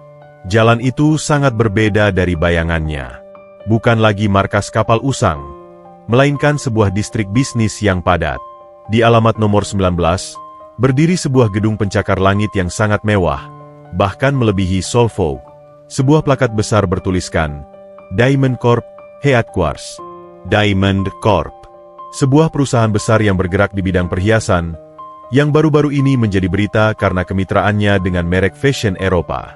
Rasha teringat, Aurora, wanita di video, memiliki latar belakang kantor yang sangat mewah. Rasha merasa kepingan puzzle itu mulai menyatu dengan kasar. Lily, seorang penari jalanan, kini adalah Aurora, CEO kaya raya dari perusahaan perhiasan Diamond Corp. Dan ia juga tahu rahasia tentang Daniel. Rasha membenarkan liontinnya. Ia berjalan masuk ke lobi Diamond Corp. Lobi itu didominasi warna emas dan kaca, memancarkan aura kemewahan yang menakjubkan. Saat ia bertanya pada resepsionis tentang Lily, resepsionis itu terlihat bingung. Lily? Maaf, tidak ada yang bernama Lily di sini. Namun, seorang manajer wanita yang kebetulan melintas, mendengar nama itu. Ia berbalik dan menatap Rasha. Anda mencari Lily? Kenapa Anda mencari nama itu?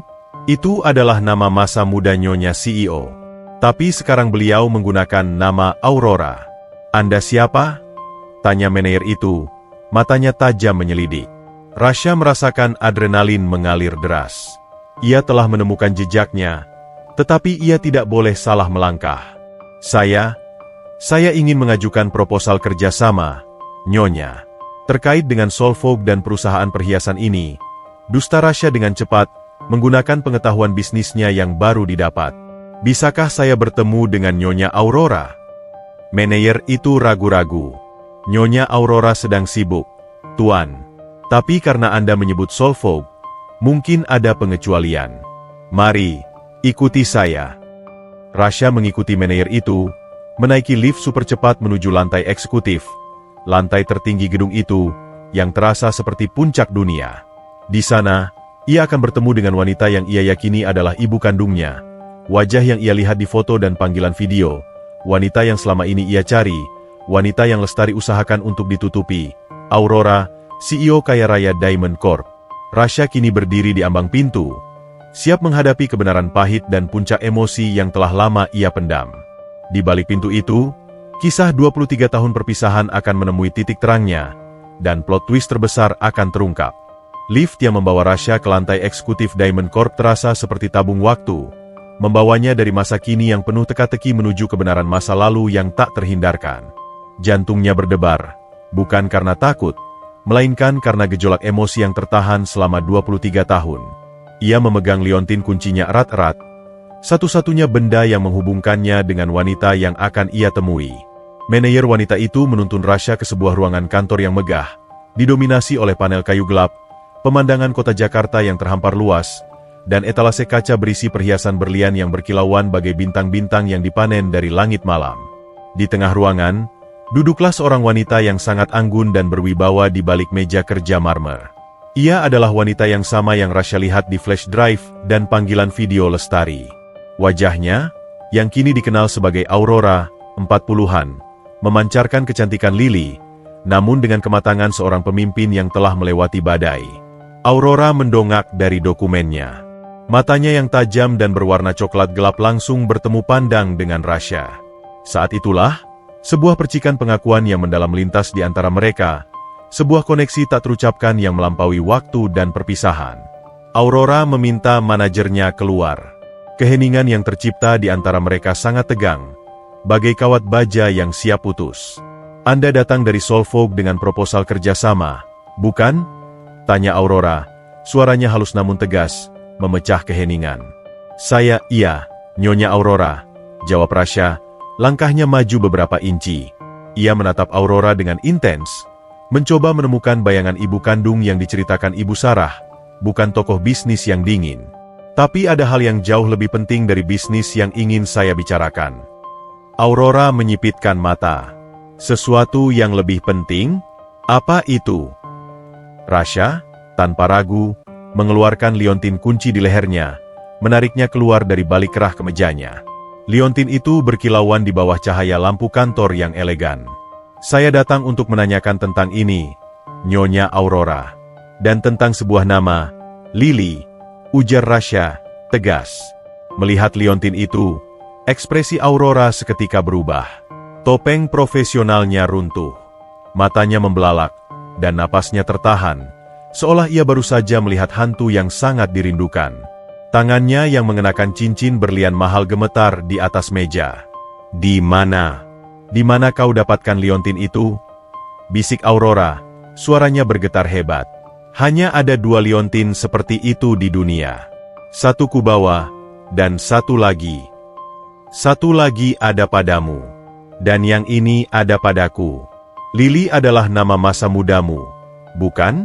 Dan kau adalah wanita di panggilan video semalam dengan Lestari, potong Rasha, menyerang langsung pada inti kebenaran. Nyonya Lestari bilang, Lily adalah ibu kandung saya yang sakit dan meninggal setelah menitipkan saya padanya. Benarkah itu, Nyonya Aurora? Aurora bangkit dari kursinya, tangannya menekan meja untuk menopang tubuhnya. Air mata mulai menggenang di matanya yang indah. Tidak, Rasha, itu bohong. Lestari berbohong padamu, seru Aurora, suaranya pecah oleh emosi yang terpendam. Ia berjalan cepat mendekati Rasha. Aku tidak pernah mati. Aku adalah Lily. Aku adalah ibumu. Rasha, aku ibumu. Aurora memeluk Rasha dengan erat.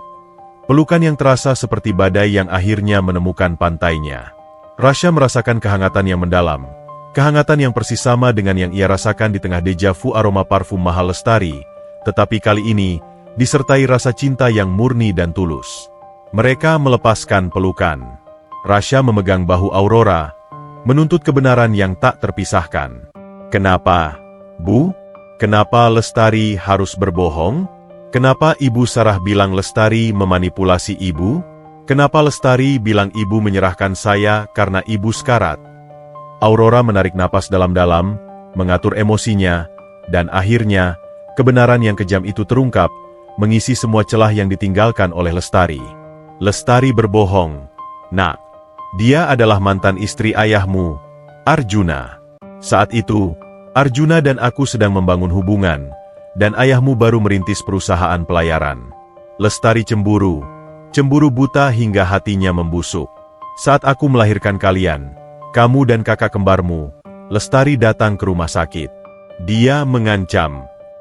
Aurora mengambil jeda, memejamkan mata, seolah adegan itu terputar kembali di benaknya. Dia bilang, jika kau tidak memberiku salah satu bayi itu, aku akan menghancurkan Arjuna dan bisnisnya sampai ke akar-akarnya. Aku akan pastikan kau kembali ke jalanan dan melihat anakmu kelaparan. Lestari tahu aku tidak punya kekuatan. Nak, aku takut. Aku harus memilih antara menyelamatkan hidup ayahmu atau membiarkan kalian berdua bersamaku dalam kemiskinan. Aku memilih untuk menyelamatkan ayahmu. Aku menyerahkanmu kepada Lestari, agar kau mendapat kehidupan yang lebih baik, jauh dari konflik ini. Lestari yang mendatangi Ibu Sarah, bukan sebaliknya. Lestari memaksaku, Rasha. Dia bukan pahlawan. Dia adalah penyiksa yang memakai topeng donatur. Plot twist besar. Lestari, yang selama ini diceritakan sebagai pahlawan yang menolong dan ibu angkat yang menyayangi, ternyata adalah dalang utama perpisahan yang didorong oleh kecemburuan dan dendam. Rasha tersentak. Semua kebohongan Lestari kini terbongkar. Rasa iba yang ia rasakan pada Lestari kini berubah menjadi amarah dan pengkhianatan yang membara. Lalu, Daniel? Siapa wanita di video yang menyebut Daniel anaknya? Tanya Rasya, menatap tajam Aurora. Aurora tersenyum getir. Wanita di video itu, Rasya, itu memang aku. Aku adalah ibu kandungmu, dan aku juga adalah wanita yang Lestari kenal sejak lama. Lestari telah berbohong tentang segala hal. Lestari memang memiliki Daniel, tapi setelah perpisahan kalian, aku bekerja keras. Nak, aku melarikan diri ke luar negeri, membangun Diamond Corp dari nol. Hanya untuk membuktikan pada Lestari bahwa aku bisa sukses tanpanya dan melindungimu serta kembaranmu. Lalu, Daniel, kenapa kau yang menelepon Lestari dan menanyakan kabar Daniel, seolah Daniel anakmu? Desak Rasya. Aku punya hubungan dekat dengan Daniel, Nak. Karena setelah berpisah dengan ayahmu, Lestari menikah lagi. Namun, suaminya, ayah Daniel, meninggal karena kecelakaan. Daniel yang saat itu masih kecil sangat kehilangan sosok ayah. Aku sering mengirimkan hadiah dan berbicara dengannya dari jauh, membantu menenangkan Daniel. Daniel memang anak tiriku, karena ayahmu adalah suamiku saat ini. Lestari sengaja menjauhkan Daniel dariku. Aurora adalah ibu kandung Rasya yang kaya raya, dan ia juga adalah istri sah dari ayah Daniel saat ini. Semua terasa seperti bom waktu yang meledak. Lestari bukan hanya merebut Rasya, tapi ia juga menceraikan Arjuna, ayah Daniel, yang kemudian menikah dengan Aurora.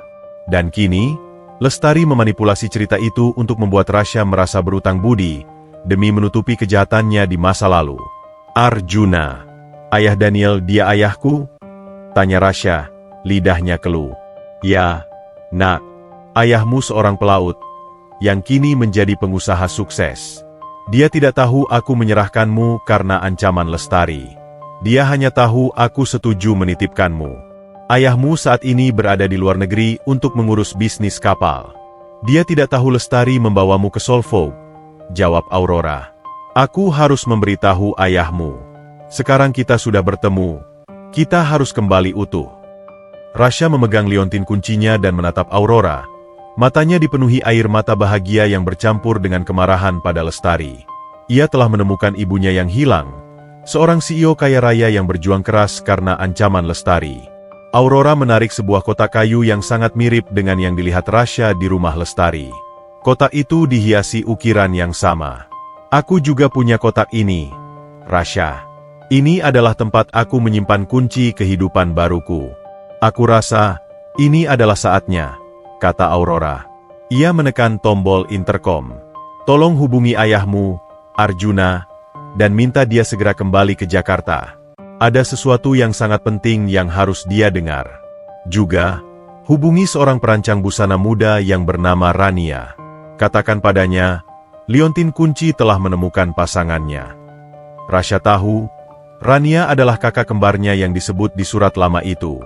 Liontin kuncinya kini telah membuka kotak rahasia, mengungkap kebenaran yang akan mengubah tidak hanya hidupnya, tetapi juga seluruh dinamika keluarga Lestari dan Arjuna. Puncak konflik telah tercapai, dan Rasya kini memiliki sekutu terkuatnya, ibu kandungnya yang kaya raya, Aurora. Udara di ruang CEO Diamond Corp terasa penuh listrik. Pengakuan Aurora telah mengubah segalanya.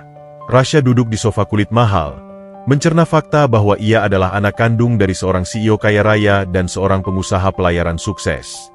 Liontin kunci di lehernya kini terasa seperti medali kebenaran yang telah ia raih dengan susah payah.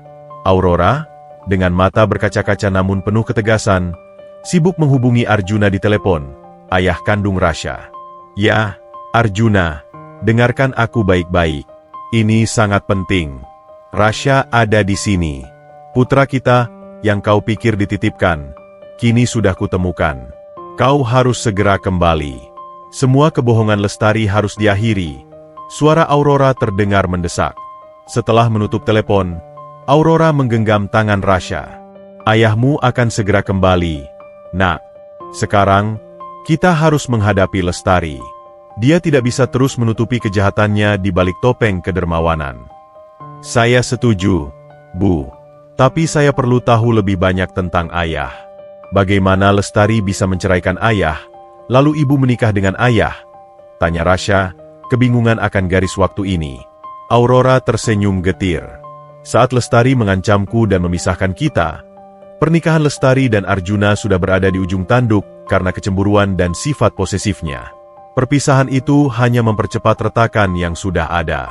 Arjuna menceraikannya setahun setelah kamu lahir. Dia tidak tahu aku dipaksa menyerahkanmu. Setelah itu, Arjuna dan aku perlahan membangun hidup kembali, dan kami menikah di luar negeri. Kami merahasiakan pernikahan kami dari Lestari selama bertahun-tahun demi kedamaian, meskipun Daniel, anak tiri kami, sering kami temui. Daniel. Lestari bilang Daniel adalah putranya dari suami yang lain, gumam Rasha. Itu kebohongan lagi, Nak. Daniel adalah putra Lestari dan Arjuna. Daniel adalah kakak tiri kandungmu. Kebohongan Lestari itu bersarang seperti kanker di hidup kalian. Dia ingin memisahkanmu dari kami semua, jelas Aurora. 3 jam kemudian, pintu ruangan Aurora terbuka. Masuklah seorang pria parubaya yang tampak gagah, dengan rambut beruban di pelipis dan mata yang memancarkan kelelahan. Pria itu, Arjuna, 50-an, ayah kandung Rasha, langsung menatap Rasha. Ada kesamaan garis wajah yang tidak dapat disangkal. Arjuna berjalan perlahan. Matanya terpaku pada liontin kunci di leher Rasha, lalu beralih ke mata Aurora. Aurora, apa yang kau katakan di telepon? Apa ini benar? Apakah dia Rasha? Tanya Arjuna. Suaranya dipenuhi haru dan keraguan. Rasha berdiri, air mata menggenang di sudut matanya. Ia telah bertemu ayah yang selama ini hanya ia bayangkan. Saya Rasha, Pak Arjuna, putra dari Lili. Arjuna tidak menunggu lagi. Ia memeluk Rasha dengan kekuatan seorang ayah yang telah lama kehilangan. Pelukan itu adalah ikrar bisu bahwa Rasha tidak akan pernah sendirian lagi. Nak, ya Tuhan. Kau sudah besar. Maafkan ayah. Ayah tidak tahu Lestari mengancam ibumu. Ayah pikir ini adalah jalan terbaik untukmu. Bisik Arjuna, suaranya serak karena tangis. Setelah momen emosional itu, mereka bertiga duduk, merangkai kebenaran dari potongan-potongan ingatan. Arjuna membenarkan semua yang dikatakan Aurora, kecemburuan Lestari, ancaman pada bisnisnya, dan kepergian Lili yang menyakitkan. Aku sangat menyesal karena kelemahanku dulu. Aku membiarkan Lestari memisahkan kita. Aku tidak tahu Lestari menitipkanmu di panti asuhan. Aku pikir dia menjaga dan merawatmu, kata Arjuna, tangannya membelai bahu Rasha. Sekarang, kita harus menghadapinya. Lestari tidak bisa lagi menyentuhmu. Aku akan membereskan semua ini, tegas Arjuna. Aurora, Arjuna, dan Rasha segera menuju Solvog. Mereka tidak ingin menunda konfrontasi yang akan menjadi guntur di tengah badai keluarga ini. Di Solvog, Lestari sedang berada di ruangan rapat, terlihat sibuk dan cemas. Rasha, Aurora, dan Arjuna langsung menerobos masuk. Kehadiran mereka bertiga, terutama Arjuna dan Aurora yang berdampingan, membuat Lestari terkejut. Ekspresinya berubah menjadi horor yang kaku. Arjuna, Aurora, apa yang kalian lakukan di sini? Kenapa kalian kembali bersama? Tanya Lestari, suaranya tajam, berusaha menutupi kepanikannya. Lalu matanya tertuju pada Rasha. Rasha, kenapa kau bersama mereka? Rasha melangkah maju. Sorot matanya kini penuh kemarahan yang terkendali. Ia merasa seperti pedang yang baru diasah, siap menusuk kebohongan. Cukup, Lestari, permainanmu sudah berakhir, bentak Arjuna. Aku tahu semua kebohonganmu. Aku tahu kau mengancam Lili untuk mengambil Rasha. Aku tahu kau memanipulasi kami semua selama 23 tahun. Lestari tertawa sinis. Tawa yang terdengar histeris dan rapuh. Apa yang kalian tahu? Kalian hanya sepasang kekasih yang meninggalkanku dan menghancurkan keluargaku. Aku hanya ingin anak, Arjuna. Aku hanya ingin mengisi kekosongan yang kalian buat. Kau berbohong pada Rasha. Kau bilang Lili sekarat.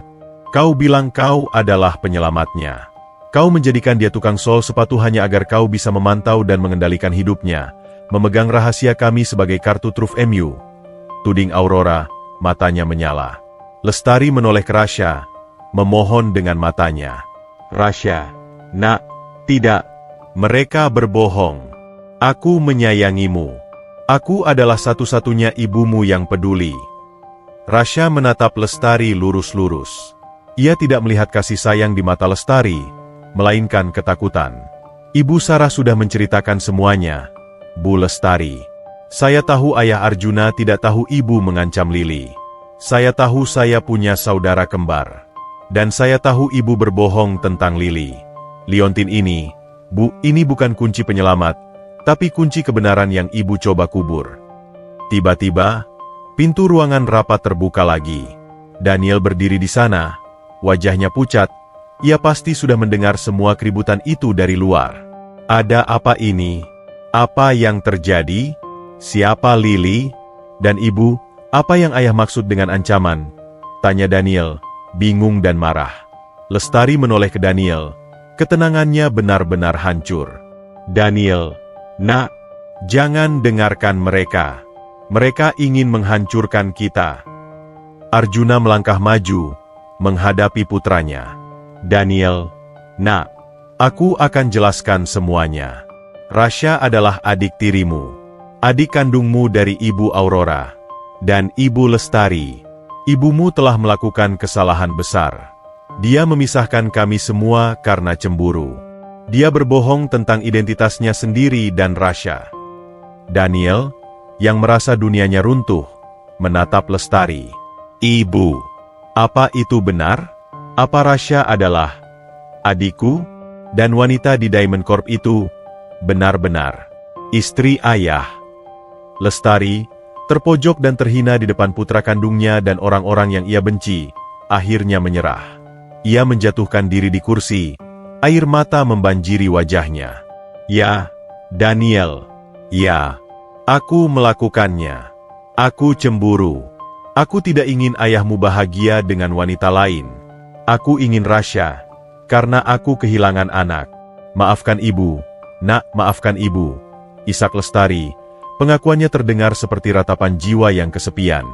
Daniel menatap Rasya dengan tatapan yang kini bukan lagi kebencian, melainkan kebingungan yang mendalam.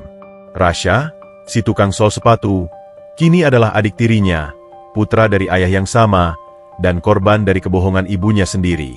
Rasya tahu, konfrontasi ini telah menghancurkan Lestari, tapi ini adalah satu-satunya jalan menuju kebenaran dan rekonsiliasi.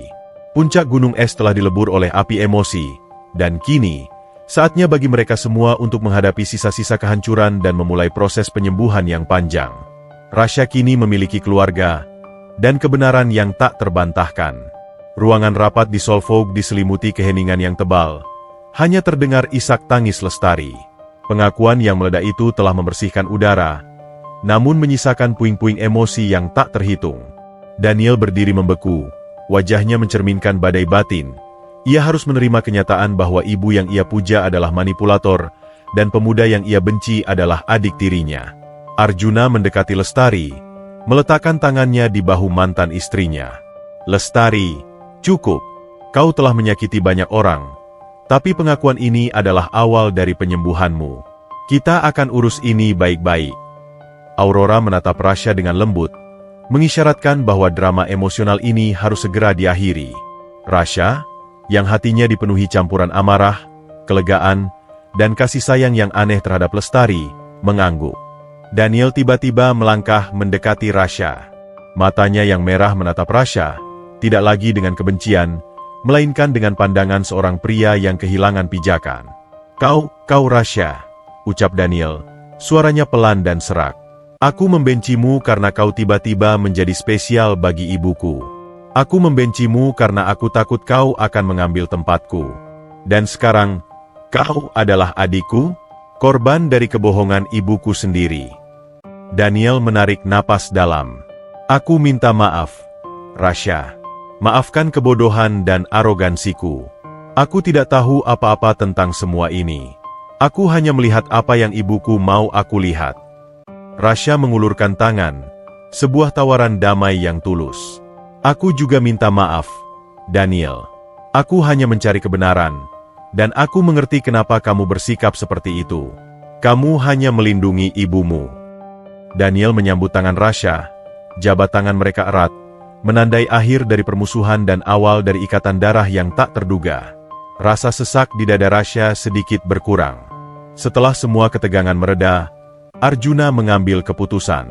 Lestari, kau harus beristirahat. Aurora dan Rasya, mari kita tinggalkan Solvog. Kita punya satu hal penting lagi yang harus kita lakukan. Mereka meninggalkan Lestari di bawah pengawasan Daniel dan staf kantor yang bingung. Di mobil, Aurora mengantar Rasya dan Arjuna menuju sebuah rumah peristirahatan yang tenang di pinggiran kota, jauh dari hiruk-pikuk Jakarta. Sekarang, kita harus menyelesaikan janji Lily, kata Aurora, menoleh ke Rasya. Kau bilang di surat itu ada yang menyebut kakak kembarmu. Iya, Bu. Liontin ini, 1/2 dari hati, dan setengah lainnya dipegang oleh kakak kembar saya, jawab Rasya, memegang liontinnya. Ya. Namanya Rania. Aku tidak pernah memberitahunya tentangmu, Nak, agar ia tidak hidup dalam ketakutan akan kehilangan.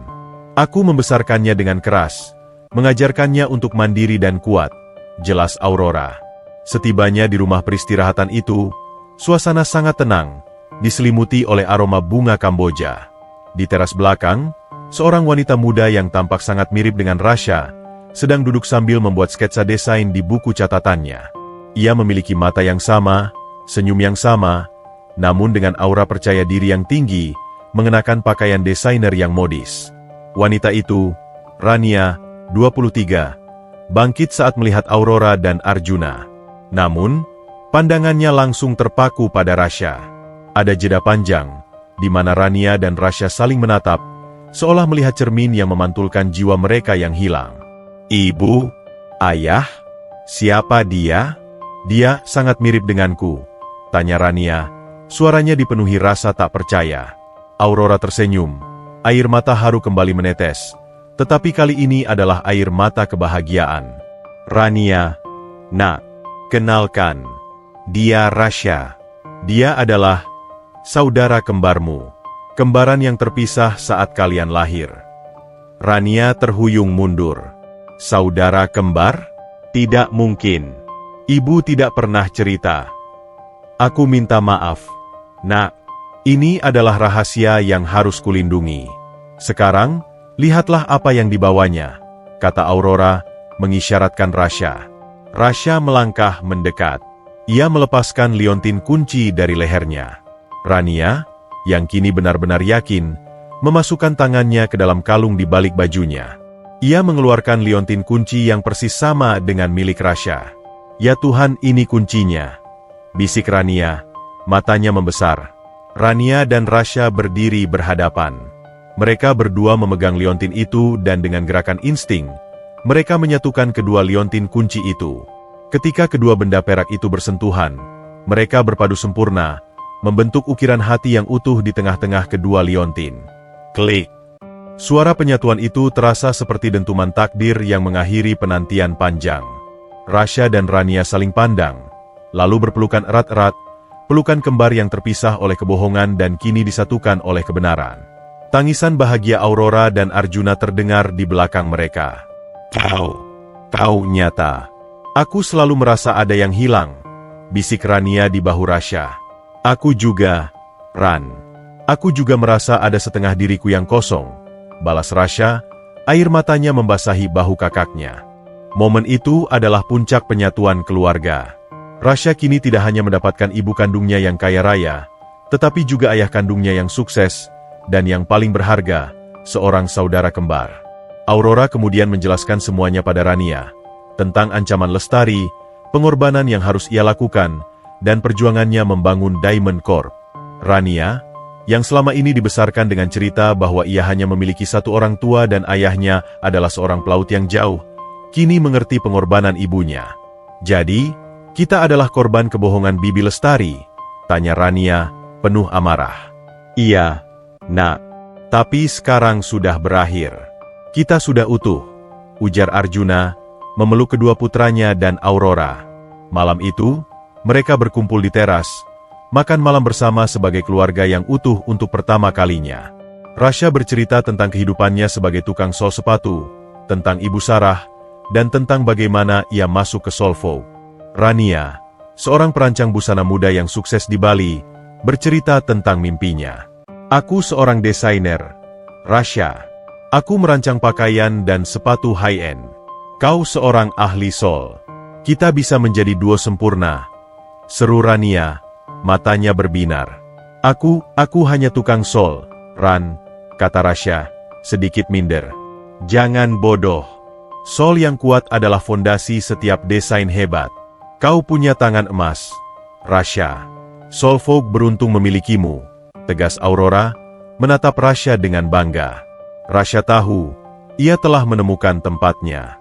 Ia tidak lagi di bawah jembatan, tidak lagi di bawah naungan kebohongan, tetapi di tengah cinta keluarga yang sejati.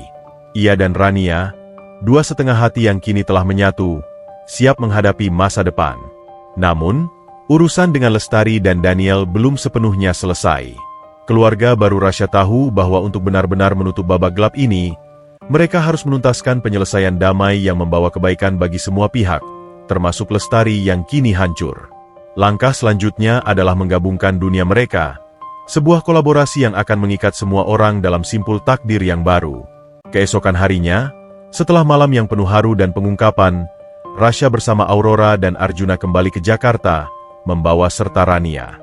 Energi dari keluarga yang baru saja bersatu ini terasa kuat, bagaikan arus sungai yang menemukan jalannya kembali ke lautan. Mereka sepakat, masalah ini harus diselesaikan secara dewasa, tanpa dendam, demi masa depan. Prioritas pertama adalah bertemu dengan Daniel dan Lestari. Pertemuan itu dijadwalkan di sebuah restoran yang tenang, jauh dari hiruk-pikuk kantor, tempat yang memungkinkan mereka bicara dari hati ke hati, tanpa tekanan dinding kaca Solfolk. Daniel datang lebih dulu, wajahnya masih menunjukkan kelelahan dan rasa bersalah. Rasha mendekatinya. "Bagaimana kabar Ibu Lestari?" tanya Rasha, tulus.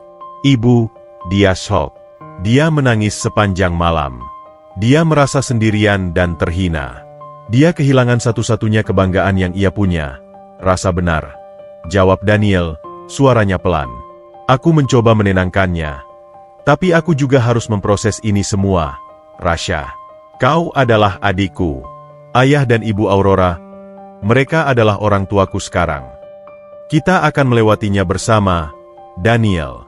Aku tahu, kita berdua adalah korban dari niat baik yang salah arah," balas Rasha, menepuk bahu Daniel. Tak lama kemudian, Lestari datang bersama seorang pengacara, terlihat rapuh namun masih memegang sedikit harga diri.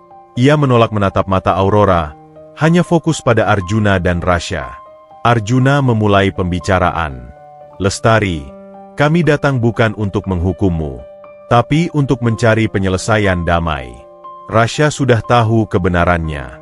Daniel sudah tahu. Kita tidak bisa kembali ke masa lalu. Tapi kita bisa membangun masa depan yang lebih jujur." Lestari akhirnya memecah keheningan dengan suara bergetar. Aku benar-benar minta maaf, Rasha. Maafkan semua kebohongan yang kubangun. Aku hanya ingin memilikimu, Nak. Aku ingin menutupi kesalahanku pada Arjuna. Aku tahu permintaan maafku tidak akan pernah cukup." Aurora, yang selama ini diam, akhirnya berbicara dengan suara yang lembut namun berwibawa. "Kami memaafkanmu, Lestari. Tapi kebohonganmu telah memisahkan dua saudara kembar dan menciptakan konflik yang tidak perlu. Kami akan menuntut pengakuan resmi, agar Rasha memiliki legalitas yang jelas sebagai putra Arjuna." Lestari mengangguk pasrah. "Aku akan menandatangani apapun. Aku akan mundur dari semua urusan Rasha. Aku akan memastikan Daniel menerima semua ini." Rasha tahu, Lestari benar-benar hancur dan tidak lagi berbahaya. Ia memutuskan untuk memberikan sentuhan akhir, memastikan jembatan rekonsiliasi ini tidak runtuh. "Bu Lestari," panggil Rasha, menggunakan sapaan yang telah ia biasakan. "Saya tidak akan keluar dari Solfolk." Semua orang di meja, termasuk Daniel dan Lestari, menatap Rasha dengan terkejut. "Apa maksudmu, Rasha?" tanya Lestari, bingung. "Keterampilan saya ada di sana. Solfolk adalah tempat saya menemukan panggung untuk bakat saya. Saya sudah bilang, saya tidak peduli dengan jabatan, tapi saya peduli dengan sepatu. Saya ingin tetap menjadi kepala divisi inovasi sol dan material," jelas Rasha. Dan Ibu Daniel, saya ingin Ibu tahu, Ibu adalah orang yang memberi saya kesempatan. Saya akan membalas kebaikan itu, bukan dengan kepatuhan, tapi dengan profesionalisme. Pengakuan Rasya ini adalah air dingin di tengah api amarah Lestari. Lestari tersentuh. Daniel tersenyum lebar. Kelegaan terpancar dari matanya. Rasya, kau sungguh dewasa, puji Daniel. Saat Lestari dan Rasya berhasil berdamai, Aurora mengajukan ide yang akan mengubah peta bisnis mereka. Baiklah, jika Rasya tetap di Solvog, kita jadikan ini sebagai katalisator untuk kerjasama. Arjuna, perusahaan pelayaranmu bisa mengurus distribusi logistik. Daniel, kau CEO Solvog, perusahaan Lestari. Dan Rania, kau seorang desainer fashion yang inovatif. Aurora menoleh ke Rasya. Diamond Corp, perusahaan perhiasanku, adalah raksasa di bidang berlian dan branding mewah. Rasya, tangan emasmu adalah yang terbaik dalam membuat sol yang kuat dan nyaman. Kita harus berkolaborasi. Kita ciptakan sepatu high-end dengan sol yang revolusioner, berhiaskan berlian, yang didesain oleh Rania, dan dipasarkan oleh Diamond Corp, tetapi made in Solvog. Usulan ini disambut dengan keheranan dan antusiasme. Ini adalah penyelesaian bisnis yang mengikat semua pihak. Lestari tetap memiliki perusahaan yang kini akan melonjak karena kolaborasi superpower ini. Daniel mendapatkan dukungan bisnis tak terbatas dari ayahnya dan ibu tirinya, Aurora, dan Rasya serta Rania akhirnya dapat bekerja sama. Kau gila, Bu Aurora, kata Daniel, namun tawanya kini penuh semangat. Tapi itu jenius. Kolaborasi Sol Intan. Solvog akan menjadi brand yang tak terkalahkan. Lestari, yang tadinya terpuruk, kini mengangkat kepala. Matanya kembali memancarkan kilau seorang pengusaha. Aku setuju. Ini adalah cara terbaik untuk melangkah maju, dan ini adalah penebusan dosa yang sebenarnya. Keputusan telah dibuat. Rasya, si mantan tukang sol sepatu, kini resmi menjadi kepala inovasi sol di perusahaan Lestari, tetapi dengan dukungan penuh dari Diamond Corp, Aurora, dan perusahaan ayahnya, Arjuna. Beberapa hari kemudian, Rasya dan Rania menghabiskan waktu bersama di studio Solvog. Rasya memperlihatkan keahliannya dalam memilih material sol, sementara Rania membuat sketsa desain sepatu bertabur berlian yang elegan. Mereka bekerja dengan harmoni, sebuah simfoni dua jiwa yang hilang dan kini bertemu. Kau tahu, Rasya. Kau tahu, Rasya. Dulu aku sering merasa aku tidak punya sol mate dalam hidup. Sekarang aku tahu, separuh jiwaku ternyata sibuk menyolder sepatu di bawah jembatan. Canda Rania, memeluk Rasya. Dan aku menemukan separuh jiwaku yang sibuk menghitung berlian. Balas Rasya, tertawa. Rasya memanfaatkan waktu luangnya untuk kembali mengunjungi panti asuhan kasih bunda. Ia memberikan donasi besar atas nama perusahaan barunya dan Aurora. Ibu Sarah, ini untuk anak-anak, kata Rasya. Semua berkat liontin kunci ini. Lestari sudah mengakui kesalahannya, dan saya sudah bertemu Ibu Aurora serta Rania.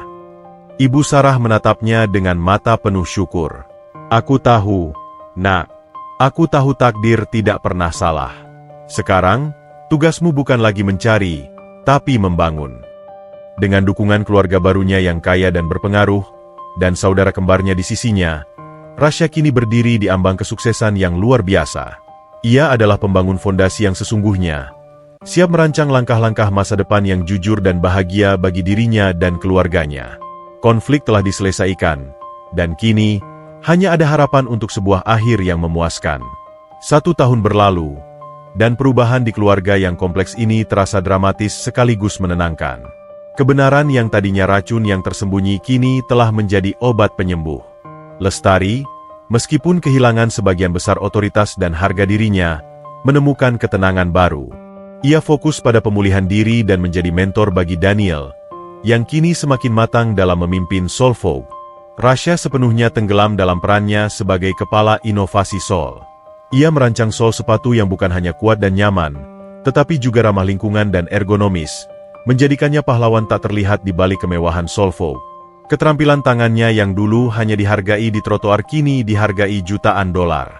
Proyek kolaborasi antara Solvog, Diamond Corp, Aurora, dan perusahaan pelayaran Arjuna, ayah Rasya, berjalan sukses besar. Sepatu koleksi Symphony of Soles, Sepatu berlian dengan sol revolusioner karya Rasha dan desain Rania menjadi fenomena fashion global. Kehidupan Rasha yang dulu sepi kini dipenuhi oleh cinta Aurora dan Arjuna serta kehadiran Rania, saudara kembarnya yang selalu menjadi rekan kerja dan sahabat terbaiknya. Hubungan Rasha dan Daniel juga berkembang menjadi ikatan persaudaraan yang tulus. Rasa permusuhan telah lama menguap, digantikan oleh rasa saling menghormati dan humor. Suatu sore, Rasha dan Daniel sedang berada di ruang kantor Daniel, meninjau laporan penjualan terbaru. Aku tidak menyangka, Rasha. 1 tahun lalu, aku ingin kau angkat kaki dari perusahaan ini, dan sekarang, kau adalah mesin uang terpenting Solvo. Bahkan ayah dan ibu Aurora pun mengakui, inovasi Sol MU adalah yang terbaik di Asia, kata Daniel, menggelengkan kepala tak percaya. Setiap sepatu perlu fondasi yang kuat, Daniel. Begitu juga perusahaan ini. Aku hanya memastikan fondasinya tidak retak, balas Rasha, tersenyum. Bagaimana kabar Bu Lestari? Dia terlihat lebih bahagia sekarang. Ibu sedang menjalani hidup yang lebih tenang. Dia bilang, beban rahasia itu jauh lebih berat daripada beban kehilangan perusahaan. Dia sangat bangga padamu, Rasha. Meskipun dia tidak mengatakannya langsung, matanya tidak bisa berbohong, tutur Daniel, tatapannya melembut. Rasha mengangguk. Ia sudah memaafkan Lestari sepenuhnya. Ia tahu, kebohongan Lestari adalah cermin gelap dari rasa sakit hatinya sendiri. Ngomong-ngomong soal fondasi, Daniel mencondongkan tubuhnya ke depan. Rania bilang kalian merencanakan sesuatu untuk Amal, ya? Menggunakan dana dari penjualan koleksi terbaru. Iya. Kami akan menggunakan dana itu untuk membangun panti asuhan kasih bunda yang baru.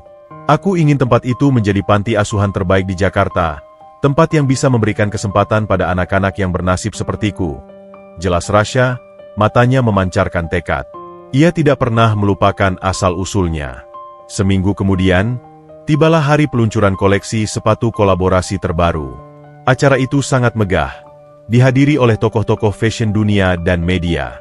Di belakang panggung, Rasha, Rania, Aurora, dan Arjuna berdiri bersama, sebuah perisai keluarga yang tak tergoyahkan. Kau gugup, nak? Tanya Arjuna, menepuk bahu Rasha. Sedikit. Yah, ini pertama kalinya aku di panggung sebesar ini, jawab Rasha. Angkat kepalamu. Ingat, kau adalah seorang Rasha. Darahmu adalah perpaduan ketulusan Lili dan ketegasan ayah. Kau punya Rania di sisimu. Kau luar biasa, bisik Aurora, merapikan kerah jas Rasha. Saat nama Rasha dipanggil, ia melangkah ke atas panggung bersama Rania.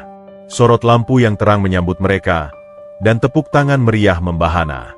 Rasha, si mantan tukang sol sepatu pinggir jalan, kini berdiri di puncak dunia fashion.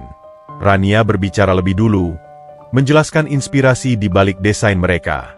Lalu, giliran Rasha yang memegang mikrofon.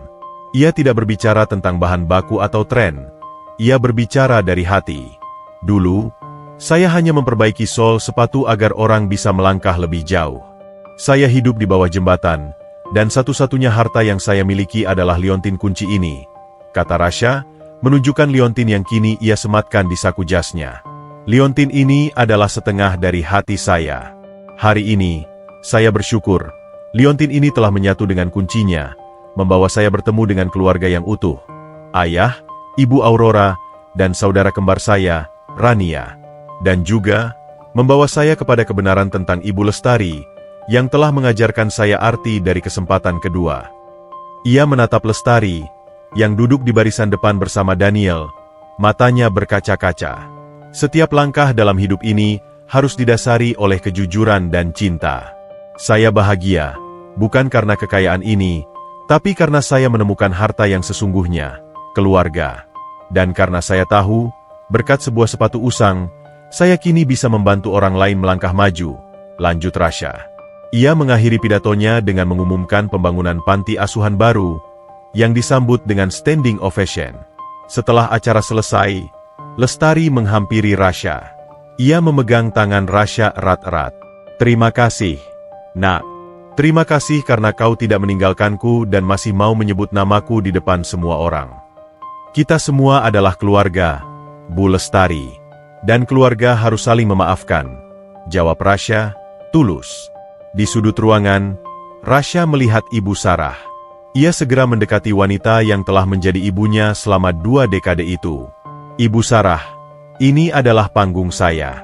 Semuanya berkat Ibu, bisik Rasya, memeluk Ibu Sarah. Tidak, Nak. Ini adalah panggungmu. Kau yang pantas mendapatkannya. Kau adalah bukti bahwa hati yang tulus akan selalu menemukan jalannya, kata Ibu Sarah, bangga. Rasya membenarkan liontinnya, yang kini disatukan dengan liontin Rania, membentuk simbol hati yang utuh. Ia berdiri di antara Rania, Aurora, dan Arjuna, melihat ke masa depan yang cerah. Ia, yang dulu hanya memperbaiki sepatu orang lain, kini melangkah mantap di panggung kesuksesan, disinari cahaya bahagia keluarganya yang utuh dan cinta yang melimpah. Kisah Rasya, si tukang sol sepatu yang viral dan menemukan ibu kandungnya yang kaya raya, menjadi legenda, sebuah pengingat bahwa takdir terkadang datang tidak dalam bentuk kemewahan, tetapi dalam bentuk sebuah kunci kecil yang membuka semua rahasia dan menemukan arti sejati dari keluarga.